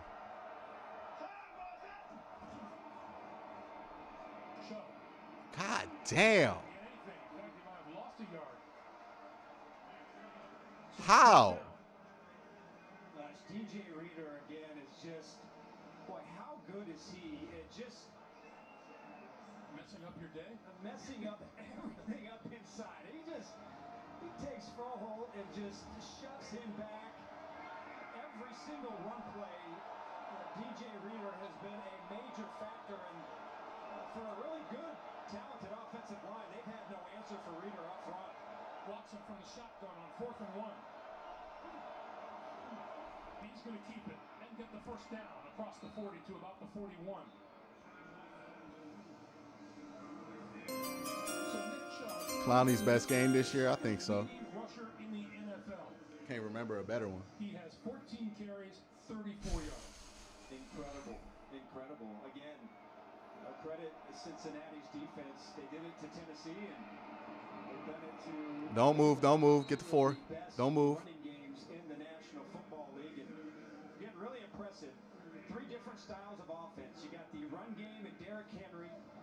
of Tennessee, and then you have to switch it to the next week and play Patrick Mahomes. And you gotta play that offense. Q hates loser mentality. Game not over. Yep. Who has had a good history of running pretty well against you. First down. On 2nd and 6, that looks like first down yardage. That There you go. Again is David Njoku across midfield and into Bengals territory. Good throw. Good catch. Better catch than a throw. Clock continues to move, coming up on 7:40 to play. Hey, got tight one-on-one coverage. Yeah, just take. Got him. Get out of bounds, Donovan. Is finally pushed out of bounds at about the 20-yard line.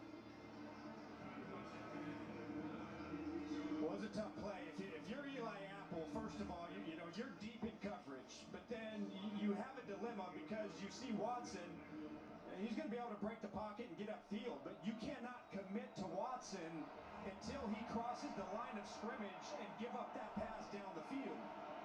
Watson with time, throwing a sideline pass incomplete. Amari Cooper, the intended receiver. Feel like he got there early, but all right. 2nd and 10. Yeah, you're right. Really good job in coverage from Okay. Britt, who really got his first playing time of the season in their first game. He's looking back at the ball, so they'll give him it. On Halloween. Didn't have any camp, didn't have any preseason. He's really come a long way since then, and I think he's got some good juice to him. He is a tough, nasty, physical player. We always get trash spots, yeah. On 2nd and 10, Watson standing in, throws complete about the 15-yard line. All right, 2 to get 5. Bell again, the rookie. Play clean. 2 to get 5. Wilson there to make the stop. Clock continues to move. 6:45 to play. Think about who are your weapons here in the red zone. You had a nice play to Njoku earlier. If you go back to that Tampa game, at the end, Njoku with the incredible one-handed catch in the back of the end zone. And so he certainly, if I'm Cincinnati, I have got to pay attention to where he is on the field. Watson had a tip. Incomplete. What are we doing here? We kicking? Like B.J. Hill got a hand up. Yeah, it sure was. Boy, they're playing good inside, or what? The combination of Reeder and Hill. Reeder had the batted pass on 3rd down early in the game, and that time it's Hill trying to get the ball to David Njoku on the slant. But now here you go, 4th down. Amari Cooper still just 2 catches on the day. Let's go, Watt. Targets. You've got Donovan Peoples-Jones, who is down here at the bottom, and then you've got Njoku, who is aligned inside to the right. Cincinnati called timeout. This timeout taken by the Cincinnati Bengals will remind you. Coming up on the State Farm postgame show, JB, Phil, Nate Boomer, Coach Bill Cowher, all the latest NFL scores and highlights and updates on those playoff races, all coming up on the State Farm postgame show. As I said, you got a 6'2", 204-pound receiver, Donovan Peoples-Jones, who has shown a really good ability to make contested catches this season, and then also Njoku, who is a matchup guy as well. And if it's not there, and the Bengals choose to rush with just 4 players, I surely would not rule out Deshaun Watson running the football here and trying to pick it up on 4th and 4. So you have got to account and at least have some eyeballs on Deshaun Watson. This Cleveland team, the best in the NFL, scoring points in the 4th quarter. They have none so far today. Oh, you got it. On the move. Out of bounds right at that 1st down marker. Boy, that's right at that marker. Oh boy, that is close. Boy, he should have tried to reach that ball down, and I don't know, that might not be enough. Gene, the index card, please. Oh my goodness. 2-ply. Yo, that's a bad spot. Yeah, I think he got across. That's a bad spot. Just reach that ball across next time. Did you say 2-ply? I was about to say, if he didn't get that, that's a bad spot. Backfield, 1st and goal for the Browns. Watson throws incomplete to about the 6-yard line. Once again, Njoku. David Njoku. 7 catches now for 59 yards on the day. He is your guy. Donovan Peoples-Jones to the right on Eli Apple to the boundary. Watson pulls it down. Yeah, throw it out. Throws it away. That'll stop the clock with 5:33 remaining. Sam Hubbard applying the pressure.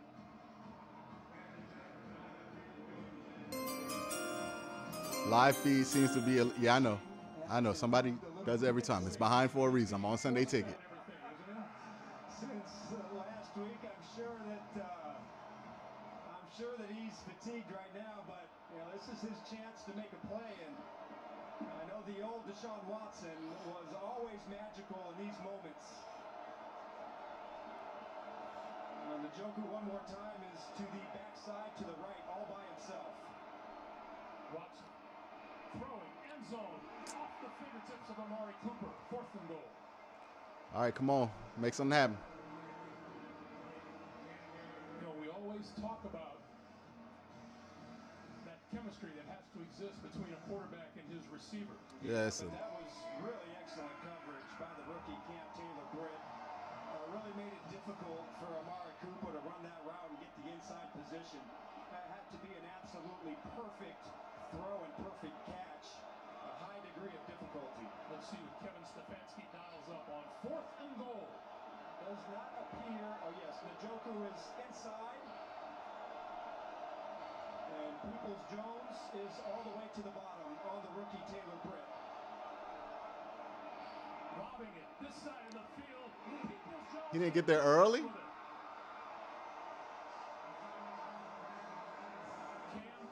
Ain't not gonna call that? Ball will go over to the Cincinnati Bengals. The touchdown drive. Oh, he just dropped it. It was there. It went his chest. Good throw. Damn.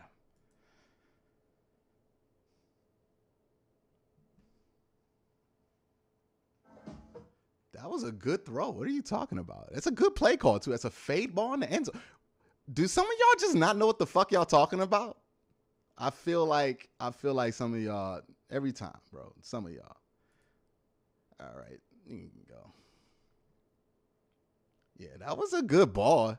It was a good ball. It's a fade route. It's not supposed to be a liner. You're supposed to throw that with some touch. It hits his chest. He was trying to get his feet in bounds. He just didn't come down with it because he was thinking about making sure he secured his feet. And Cam Taylor-Britt did a good job playing him physical at the point of attack.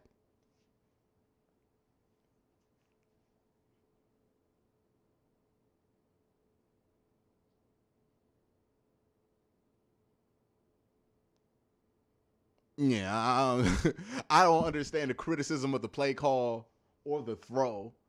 It's even like being mad at DPJ for not catching it. You know how hard of a catch, like they forced you in a position to make a tough play. The play was there. They executed well on the play. It just didn't go their way. So that's just football. That's just football. That's not a should have caught it catch. That's a hell of a catch if he makes it. But, sometimes you make those plays, sometimes you don't. That's football. Like, that's football. That's not really that big of a deal.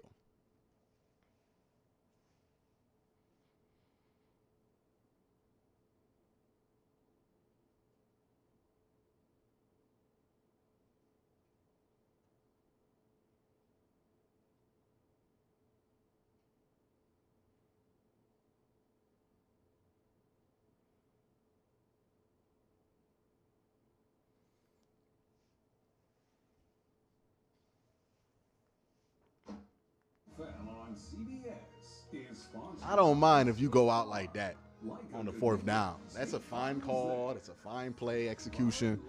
Just didn't go your way.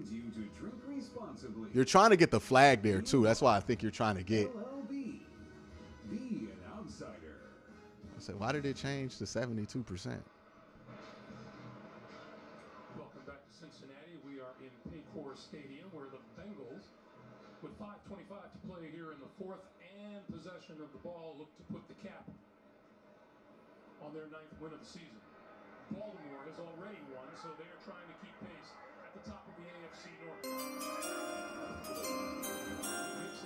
Mixon, 15. And you let that happen on first down. And a first down.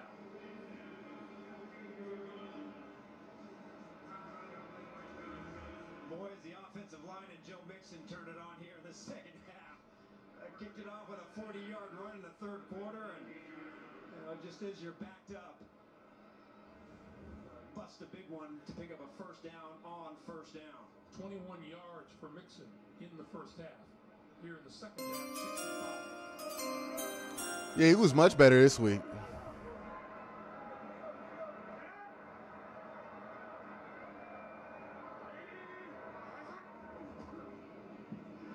Mixon again, this time going nowhere as the Cleveland defense closes. Miles Garrett, Greg Newsome closing in on him. How about the day this young man's had? He's been the only one left standing. Jamar Chase targeted 15 times, Greg. 10 for 119. It's the most targets since week 1 against Pittsburgh. And you know, with no T. Higgins and no Tyler Boyd, you kind of know the ball is coming to him, and they still haven't been able to stop it. Exactly, which is equally impressive. Missed 4 games, but you would never know. Came back, had an impact last week, and just the almost telepathic. Wide receiver got to make a play there. Not mad, though. Football, he tried. He almost did. It just couldn't come down with it. Keep in mind, Joe Mixon back after having missed the last couple. Two good players going at it. Somebody had to win. It wasn't us. He is now up to 83 yards.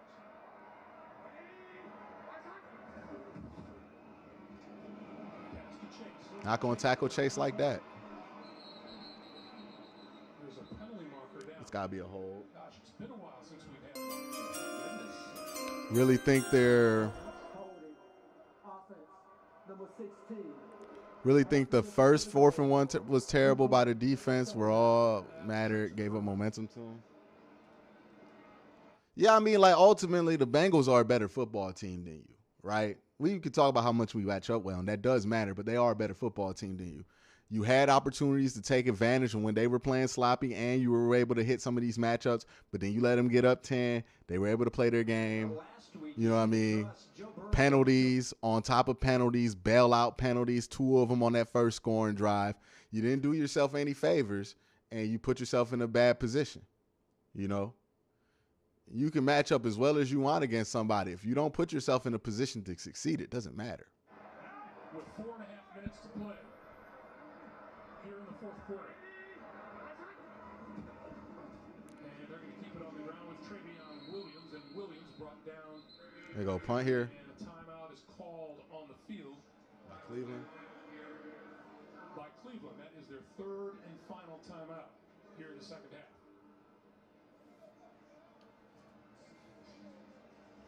Reminder for you, once again, coming up, the State Farm post-game show. These guys will have a lot to talk about. JB, Phil, Nate, Boomer, and the coach.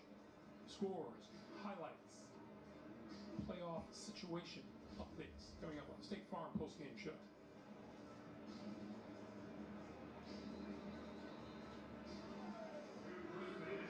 See those Detroit Lions beating up pretty good on the Minnesota Vikings today. Talking about a team that's done a turnaround. Yeah, that's what separates the really good wide receivers from the great ones, right? Maybe if that's Justin Jefferson, that play gets made, but, you know, that's too much to ask for DPJ to consistently be Justin Jefferson. Drew Chrisman set to kick it away.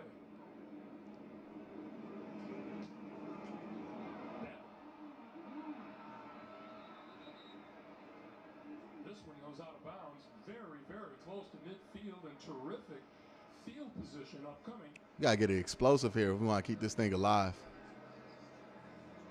We'll see where they spot it. But the facts are 4 minutes, 20 seconds to play in the fourth quarter. Bengals lead it by a score of 23-10. That's a 25-yard punt.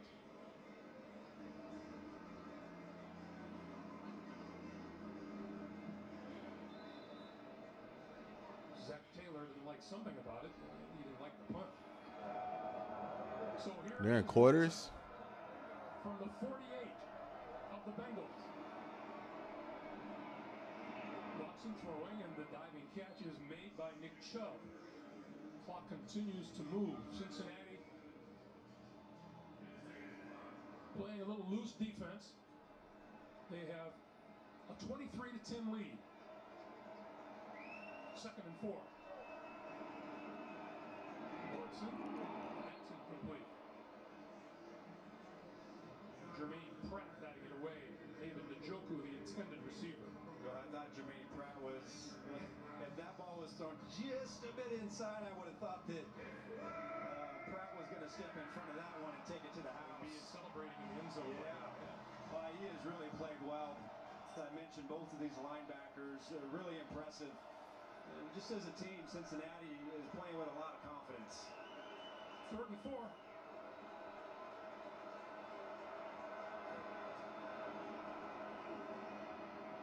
Watson pulls it down, trying to escape, looking, throws it away, and that'll stop the clock with 3:46 to play.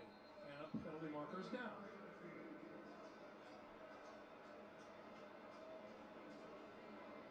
It's got to be a legal receiver or something. Those days, Arch, when you go home at the end of the day and you go to the closet, you don't pull out the yellow pajamas.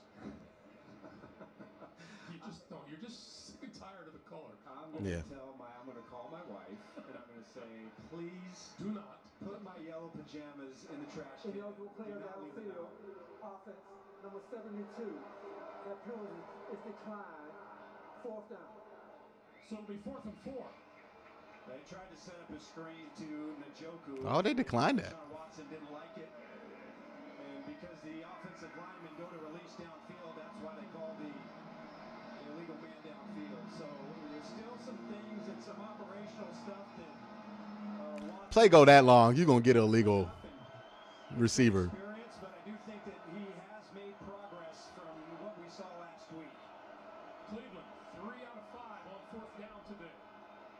Watson throwing this side and can't make the catch. All right. Zamari Cooper low and behind him, and the ball goes over on downs. A lot to build off of. And that should put the lid on this Cincinnati victory. The ball just outside the fingertips of Amari Cooper. But how many times in key downs and key situations here late in the game has Cam Taylor-Britt been at the point of attack? He has been active.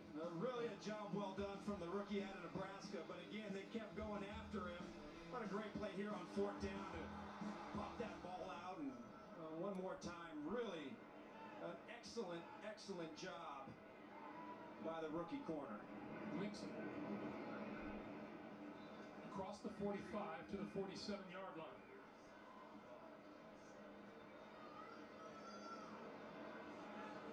Cleveland all out of timeouts.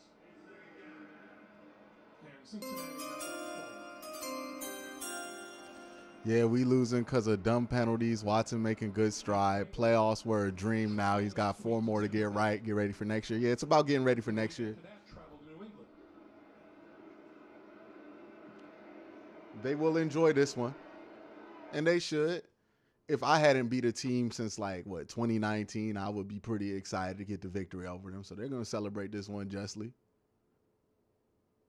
They earned this one. They were the better team today. They played better. They executed better. They were just better at everything. Point of attack, they won the line of scrimmage. They were better there.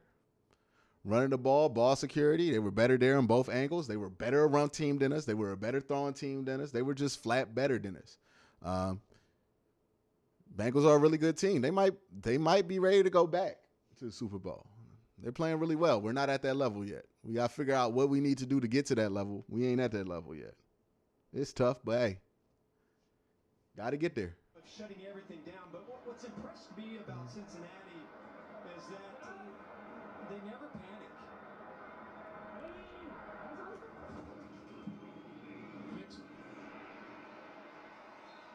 Greg, even going with Zach Taylor, they don't panic. When things don't start out well, they're not crisp. Both he and Burrow always there. They keep it going and peaking at the right time. Smiles tell you who's in charge with 2 minutes to play. Dad, tomorrow, can we go to the playground? Stuff from us. All right, we're headed to the playground. Yeah, we're going to the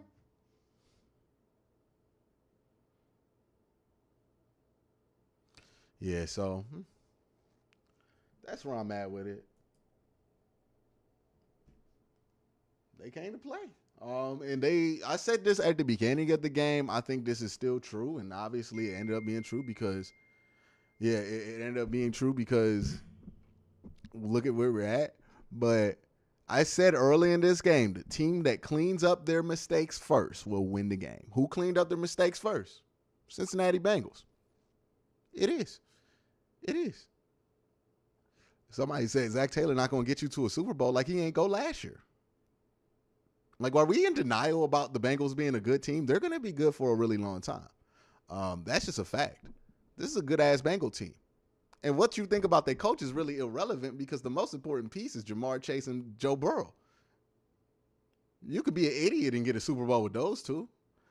Like, so it don't matter what you think of Zach Taylor at that point. Those are two of the best players in football. But yeah, offensively, encouraging strides. Honestly, it looks more or less like Watson is adjusting to a new offense that he's never taken live snaps in, more so than it looks like he's rusty. I don't think he was rusty today. I just think he was just unsure of himself because he just hasn't seen things in his offense. Takes a couple games to get used to it. I expect him to probably play really well next week against Baltimore and put up some decent numbers. I'm at that point to where I can officially expect him to play well and put up some numbers after this layoff. Thought he played better than I expected him to look today.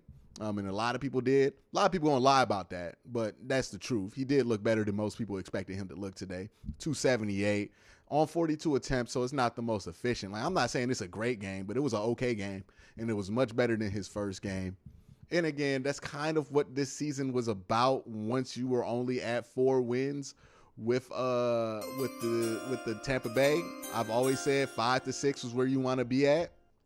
Once you didn't get 5 and 6, people selling you playoffs was kind of selling you something unrealistic, right? This has always been about making sure that Watson can get to where he needs to be for next year at this point. And I feel like you made some positive steps today. It would have been a better step if he could have had one of them classic Watson comebacks and we would have won this game. Hell yeah. Of course, winning's always better. No doubt. Russ says, respect the Q for keeping it 100. I appreciate that. But yeah, he played better than expected. Cincinnati's a better team, but Watson's making strides. Yeah. I mean, we weren't going to catch them this year. That's fine. They're playing really good football. They got their first win over us in the Stefanski era. Congrats to them. Like, they deserve all the admiration, joy. These Bengal fans are going to be obnoxious about this. They deserve it. Because you know damn well whenever we beat the Steelers and we ain't beat them in a minute, we was obnoxious about that too. So let's not even act like this is like, only Bengal fans would do it. Fred Heim, Cincinnati's a better team, but Watson's making strides. Yeah, I feel like that's it. The team's making too many penalties. They're playing sloppy football. Yodi Freehold can't be in there. They got to make an adjustment. Like, either you got to get somebody back or you got to put somebody else in there because the value above replacement for him is negative. Negative at this point. Negative, right? And now it's about, if it's not about playoffs, because now you're pretty much officially out, it would be very hard to get in at this point. I felt like you were out. And again, you can go back to my videos in the fall. What did I say? 5 to 7 wins was the range you needed to get with Jacoby Brissett to have realistic playoff hopes. You did not get to 5 wins. You no longer have realistic playoff hopes. You had playoff dreams, but hey, dreams are dreams for a reason. So, yeah, the dreams are over about playoffs. You're not making the playoffs this year, more than likely. But that was never the focus of this season once you were at 4 wins, at 4-7 after 11 weeks. That was never the focus. The focus is now getting Deshaun Watson ready. The focus is on Deshaun Watson playing better. Bengals are a much better team than you. Bengals are obviously playing playoff football. They're obviously going to be in the playoffs. You're not. So there's got to be a lot of adjustments made there. There's got to be a lot of things that got to change there. Defensively, we know this whole thing got to get washed out. Even though I felt like the defense didn't play that bad, you held the Bengals to under 30 points. To under 30 points. I start talking logical, and then the chat just gets like, this is why I can't stand about chat, and this is why I have to ignore chat most of the time. And I'm sorry if you're somebody who is in chat and you are being in good faith, but people in chat have the worst takes. Like the chat usually, let me say this. It's not that people in chat have the worst takes. It's that the worst takes are in the chat, right? Like those are usually the ones that have the worst takes and they put it in the chat. There are people with good takes in the chat, but it's such a cloud of just like terrible takes that I can't really look at it that much and stay focused. But defensively, I mean, you held the Bengals under 23. I would say that would be fine if the offense was performing at the same level it had probably, 5 weeks ago. But the offensive line, this Freehold thing and the center thing, it's just been a disaster, man. This center position has been a disaster. And it doesn't seem like there's any sign of it ending anytime soon. So that's just a problem. That's just a problem right there. And then you look at other things going on. Defensively, Miles, they did a good job with Miles today. Miles got a sack. He was disruptive, but he wasn't as disruptive as he usually is. And I think that had to do a lot with Jonah Williams just flat playing better. We'll see what the PFF grade looks like, and we'll see what the tape looks like. But I think that was the case there, that Jonah just kind of played better this week. And Jamar Chase, hey, he was Jamar Chase. What did he have? Yeah, about 110, 118 on 10 receptions, 1 touchdown. Didn't do anything to contain him. Especially bad because T. Higgins didn't play and Tyler Boyd. That's a big L for the secondary. You had your 3 corners, the guys you've been priding yourself, the guys I've been saying are a specific matchup problem for these guys, and you couldn't even hold Jamar Chase in check. Hell, you couldn't hold the other 2 dudes in check. Just a bad showing by the defense. The secondary had a bad game today. The discipline from the secondary was terrible. 2 times, the secondary ruined getting off the field on penalties unrelated to what actually happened on the play. Can't have that. Can't have it happen 1 time in a game. You really can't have it happen 2 times. You have the Tony Fields running into the punter. These are things that you cannot do when you're playing a team that's better than you. We went over this with the Buffalo game. These are things you cannot do and expect to get away with when you're playing a team that's better than you. The last 2 weeks, you've been playing teams that you are better than, right? Tampa Bay's not that good. And the Texans are god-awful, even though they just lost to the Dallas Cowboys. Okay, yeah, so the Texans are god-awful, right? So you were able to get by making some of these mistakes against those teams. But this week wasn't one of them weeks. Next week, we'll see. Baltimore's not really playing great football. Lamar Jackson ain't going to be there, but we'll see. Offensively, the offensive line continues to be a problem because we're not blocking.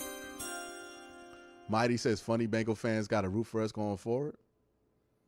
I mean, they might not have to need help the way they're playing. They might win out. Like, hey, there's nothing funny from our perspective about the Bengals going forward because they're really good. They're really, really good. You got to give them their credit. They won this game not because the Browns gave them it. Like, you could say, like, on a couple points they did, but they did that to themselves.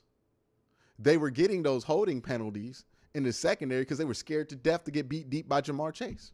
That's the pressure that the Bengals put on you. And we folded on that pressure, especially in the secondary. Had a couple dumb penalties. The Tony Fields one stands out. Hate for it to be him because he had such a good game last week, but he had the worst play this week. He had the worst play of the game this week. Offensively, I mean, Nick Chubb's numbers continue to look like not so great, but the blocking's not so great for him either. And this is like, I felt like the Dolphins game was him playing bad. I felt like the Bills game was a mix. This was like, DJ Reader was just there every play. Can't really blame Nick Chubb for that. There was a reason they had to go away from the run. I mean, 14 carries, 24 or 34 yards. Either way, it's atrocious. It's atrocious production. And then the only way you were able to move the ball is throw on it. It didn't seem like Watson was at a point of comfortability with the offense to try anything more than the base offense. For the most part, right? We didn't really see any shots taken downfield at any point in this game. I feel like that has to do with his comfortability in this offense. That has to change. You got to take some shots next week against Baltimore. For what they asked him to do, I felt like he executed that well. Had the one interception. We talked about it last week. We're going to talk about it this week. His eye discipline is not back to what it used to be. That's the one thing that's not back all the way. The eye discipline. If after your former QB leads a record-setting comeback and Watson flops a time to dunk, the Rams just let the bait. Are we comparing what Baker Mayfield did against a terrible Raiders defense to what you feel like Watson should have did against a very good Cincinnati Bengal team? Or are you just horny to bring up Baker Mayfield? I feel like it's the latter. Son, put some water. Take a cold shower. Y'all get mad at me for bringing up Baker Mayfield. Y'all bring him up. I ain't said Baker this whole stream. Anyways. Ignoring that. He played well enough with what he's asked to do. Again, they're going to play it safe with him because unlike the Rams with Baker Mayfield, they don't have a future with him. So they don't care if his confidence gets destroyed. They don't care if he throws 3 interceptions. They just going to call whatever. Deshaun is different. This is about preparing him for next year. So it's a different situation when it comes to a play caller's responsibility. I understand the qualm that the offense is in. That's why I'm not complaining too much, and I'm expecting more next week. Right now, this week, Watson proved, hey, if you put him and you ask him to do the normal execution of the offense, he can do it, and he can do it even under duress and in some tight situations. He converted some 4th downs. He played really well, was able to run, break out some things, throw on the run. You know, those things were there. Okay, now it's time to take it to the next level next week. I understand why they're taking it slow. That makes sense. He's going to be here for 5 years versus that situation you brought up where, I mean, it's not even guaranteed that Baker Mayfield stays on that team for the rest of the year. He's probably going to do it, but he's not in a situation where they see him as the future. You know what I mean? So it's going to be less care in that plan versus what they're doing with Watson. They got to get that offensive line problem fixed. Now, part of that's going to be not playing against really good D tackles. They've been playing against some nose tackles, and poor Yode's not that good at center. But also, I think something that's going to be a concern for next week is Calais Campbell, Matabuke. You know, the Baltimore gets no weaker in the interior next week. You got to be able to hold it up. What's the solution there? Because are we going to continue to throw Yodi out there? He's getting his ass kicked. Straight up, he's getting his ass kicked. So either have a better plan than the last 4 weeks, which I feel like if one existed, we would be using it. So since it doesn't feel like there's a better plan that exists, now you got to focus on, okay, can a different player come in and play better? Because you need better execution. That what's going on with the center guard, Wyatt Teller, it's now bleeding into issues with Joe Bitonio. It's a mess. Jeff Lewis says, Bengal fan here. I thought y'all played a great game in Watson. Watson and us are going to be what you thought he was. Yeah, it seems like Watson's on the track to getting back to what he was. That was a concern for some after last week. I felt like it was kind of overblown. But, yeah, I feel like he's on that track. He's not back yet, right? Like, he's still rusty or kind of unfamiliar. I think it's more unfamiliar with the offense, and that's bleeding into it. But I appreciate the super chat there. As far as Stefanski goes, wasn't a good play calling day for Kevin. This was in the bad Kevin play call days. Didn't really. I understand the qualm that the offense is in, right? I've acknowledged that multiple times on this stream. You have a quarterback coming back in the middle of the season. He's first time in this system, first time in a new system in his NFL career. So there are going to be some issues, and there's going to be some limits on the play calling. Felt like we stuck with the run way too long. I feel like when you're getting 1 point whatever yards per carry, 14 carries is too much.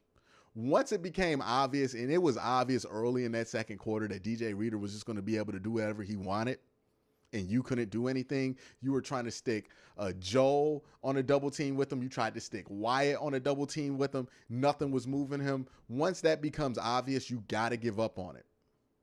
You know, ironically enough, I feel like he holds on to his identity too much and he's not willing to adapt enough. And that's a bigger problem with him, right? I feel like he doesn't adapt sometimes, and he holds on to his strength, and he just believes we're going to do what we do.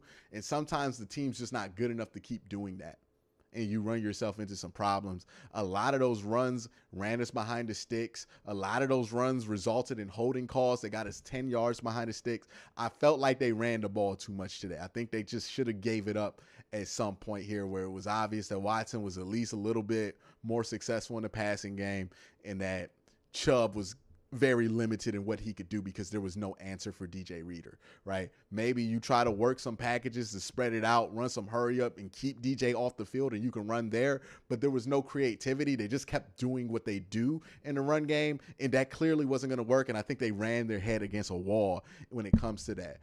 When it comes to the passing game, again, it was limited for a reason. I understand the reasons that it was limited. I also feel like when you're down 10 points, feel free to let it rip.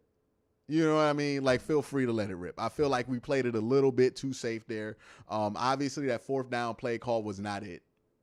Right? The Jacoby Brissett one where you bring him in. Don't have a problem with the play call.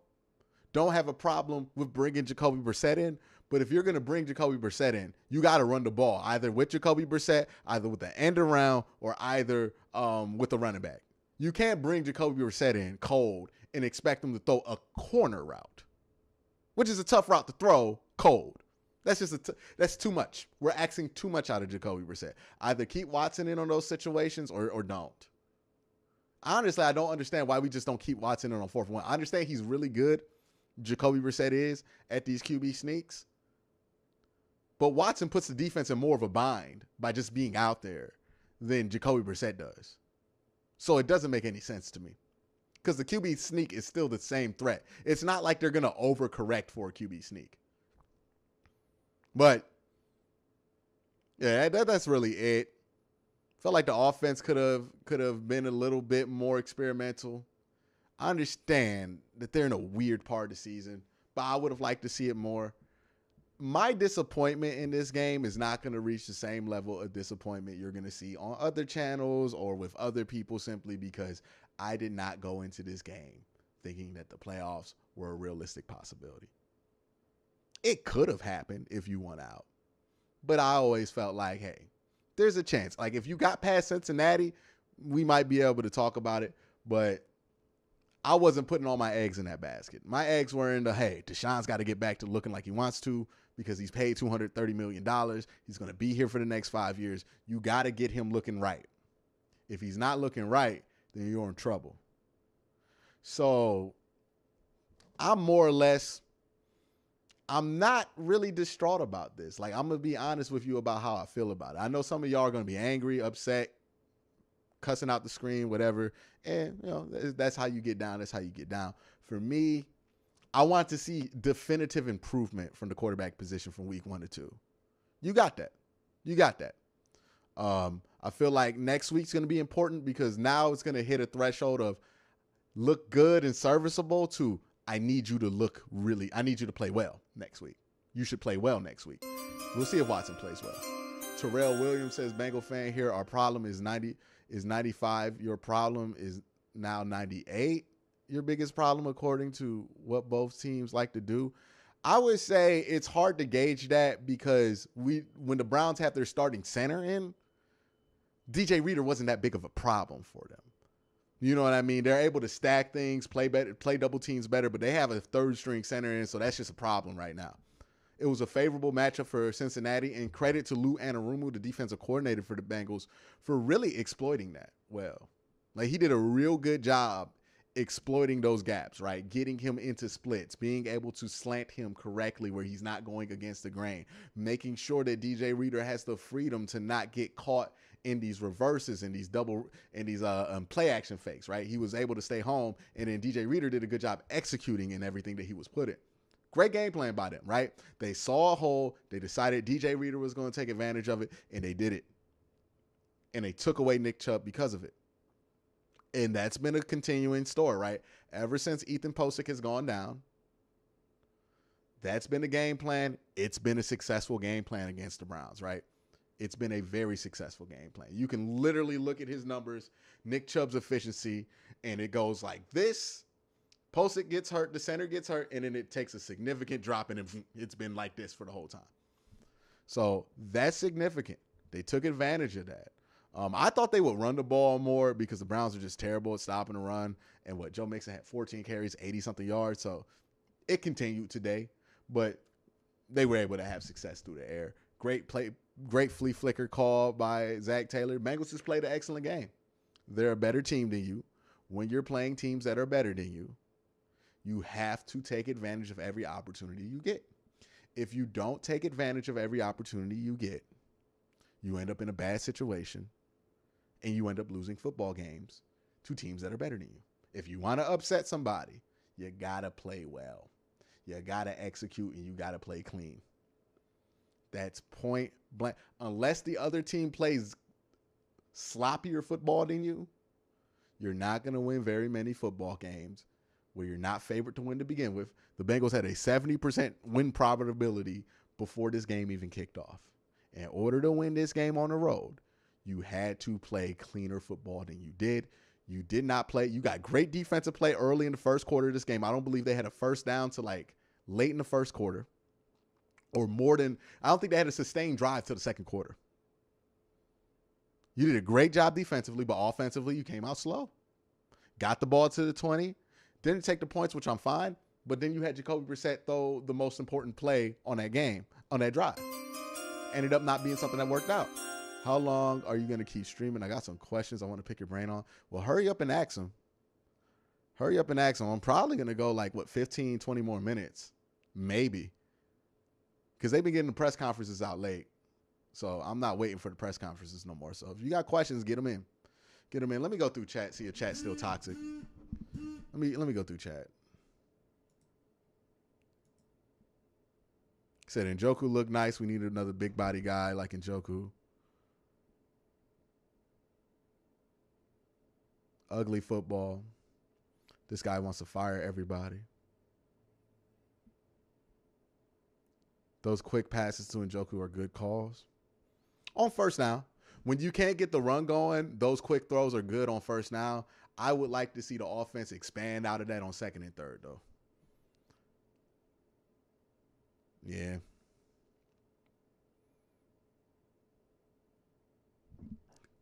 Yeah, those short dumps, they got real good chemistry on those short dumps. We only ran the ball 20 times between Chubb and Hunt. Tell me how many yards per carry they had in 20 rushing attempts.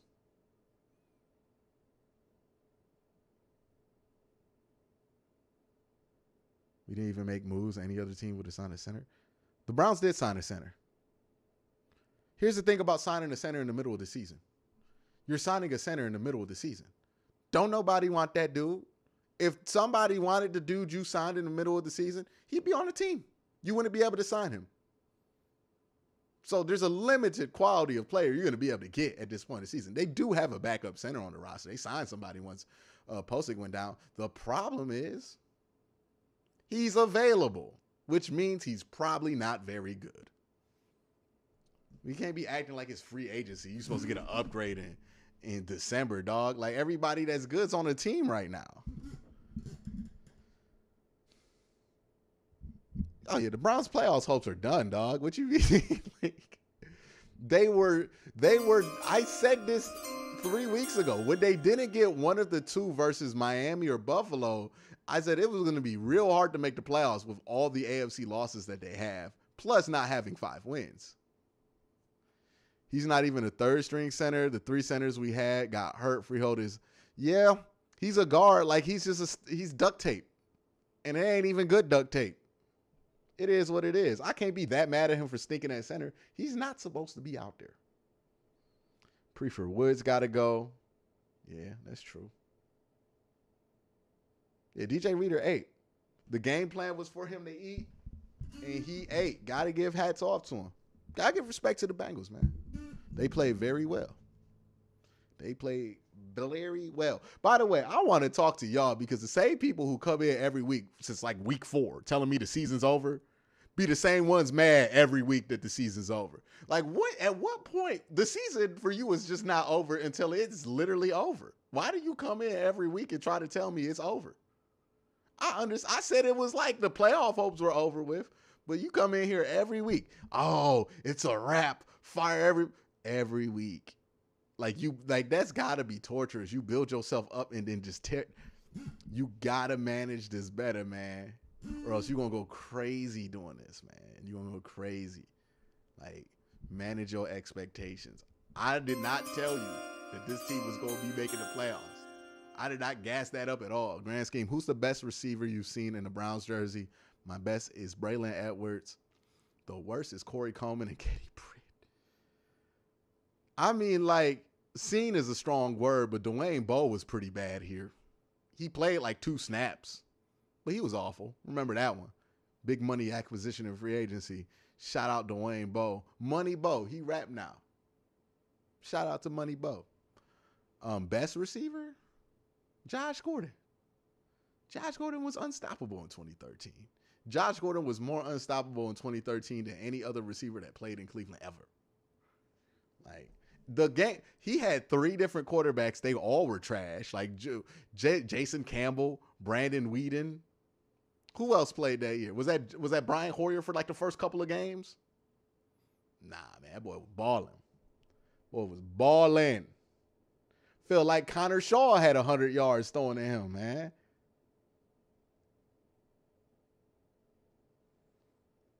Harold, you be saying the same thing, man. Just say it one time. I'm going to read it.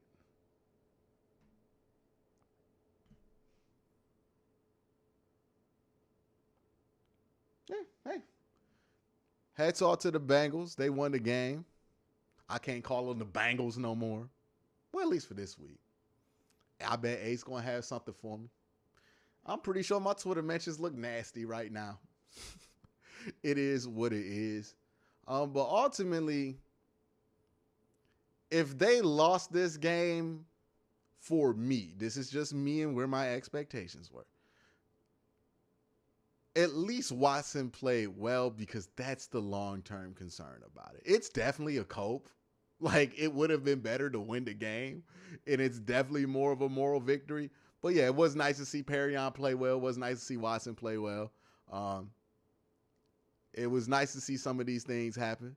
But yeah, I would say, like, Watson playing well and then seeing Perrion play well made this a lot less anger-inducing for me, because ultimately those two need to step up to be good next year.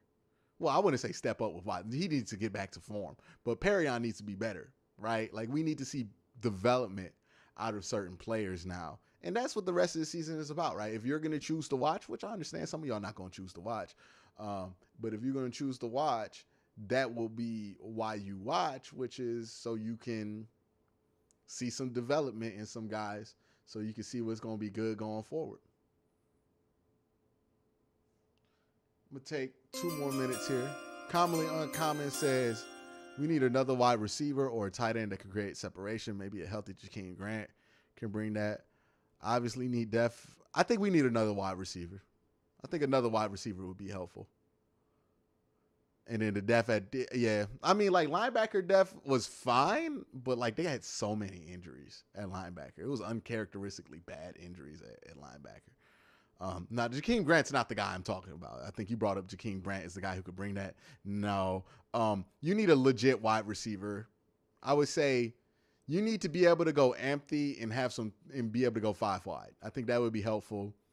I think Donovan Peoples-Jones is fine there. I think you could, like, get a Brandon Cooks or somebody to run the slot. That'd be great. That'd be great.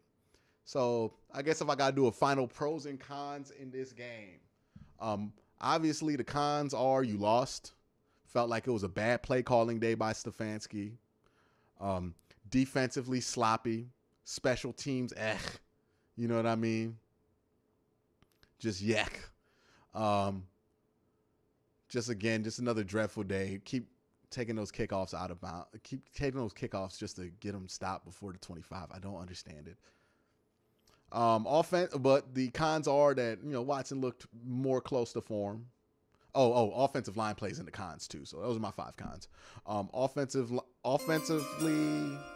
worst corner I've seen. Mine's is Justin Gilbert. Yeah, Justin Gilbert. Justin Gilbert was the worst. Watson looked closer to form. Donovan Peoples-Jones and Watson seem to have a good connection. Same thing with David Njoku and Watson. Felt like Perrion took some positive steps this week. That's about it. So my cons are play calling, offensive line, defense was just sloppy, secondary sloppy, bad special teams play. My pros were Watson getting a connection with some of his wide receivers better. He himself looking more comfortable. That's about it. Perrion Winfrey too. I would say Perrion Winfrey. Soul Train says, should the Browns trade Ward for a late first? We'll see what the market is. You guys see what the market is, right? If a team is desperate for a number one corner, they will shell out for a Ward, but we'll see what the market is for Denzel. We'll see. There's going to be a market if he's available. And you're probably going to be able to get a first-round pick out of a guy like that. I mean, he's a former Pro Bowler, very young, locked up for a long time, on still what is a reasonable deal. You'll be able to trade him for a first-round pick. It's about what the extras you can get with him, and you got to see what the market looks like in order to kind of judge that. So we'll see what the market looks like in the offseason, but that's definitely an offseason conversation.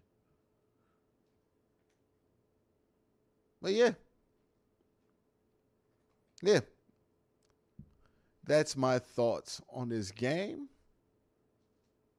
Hope y'all join me for the post-game recap that I'm going to upload later today.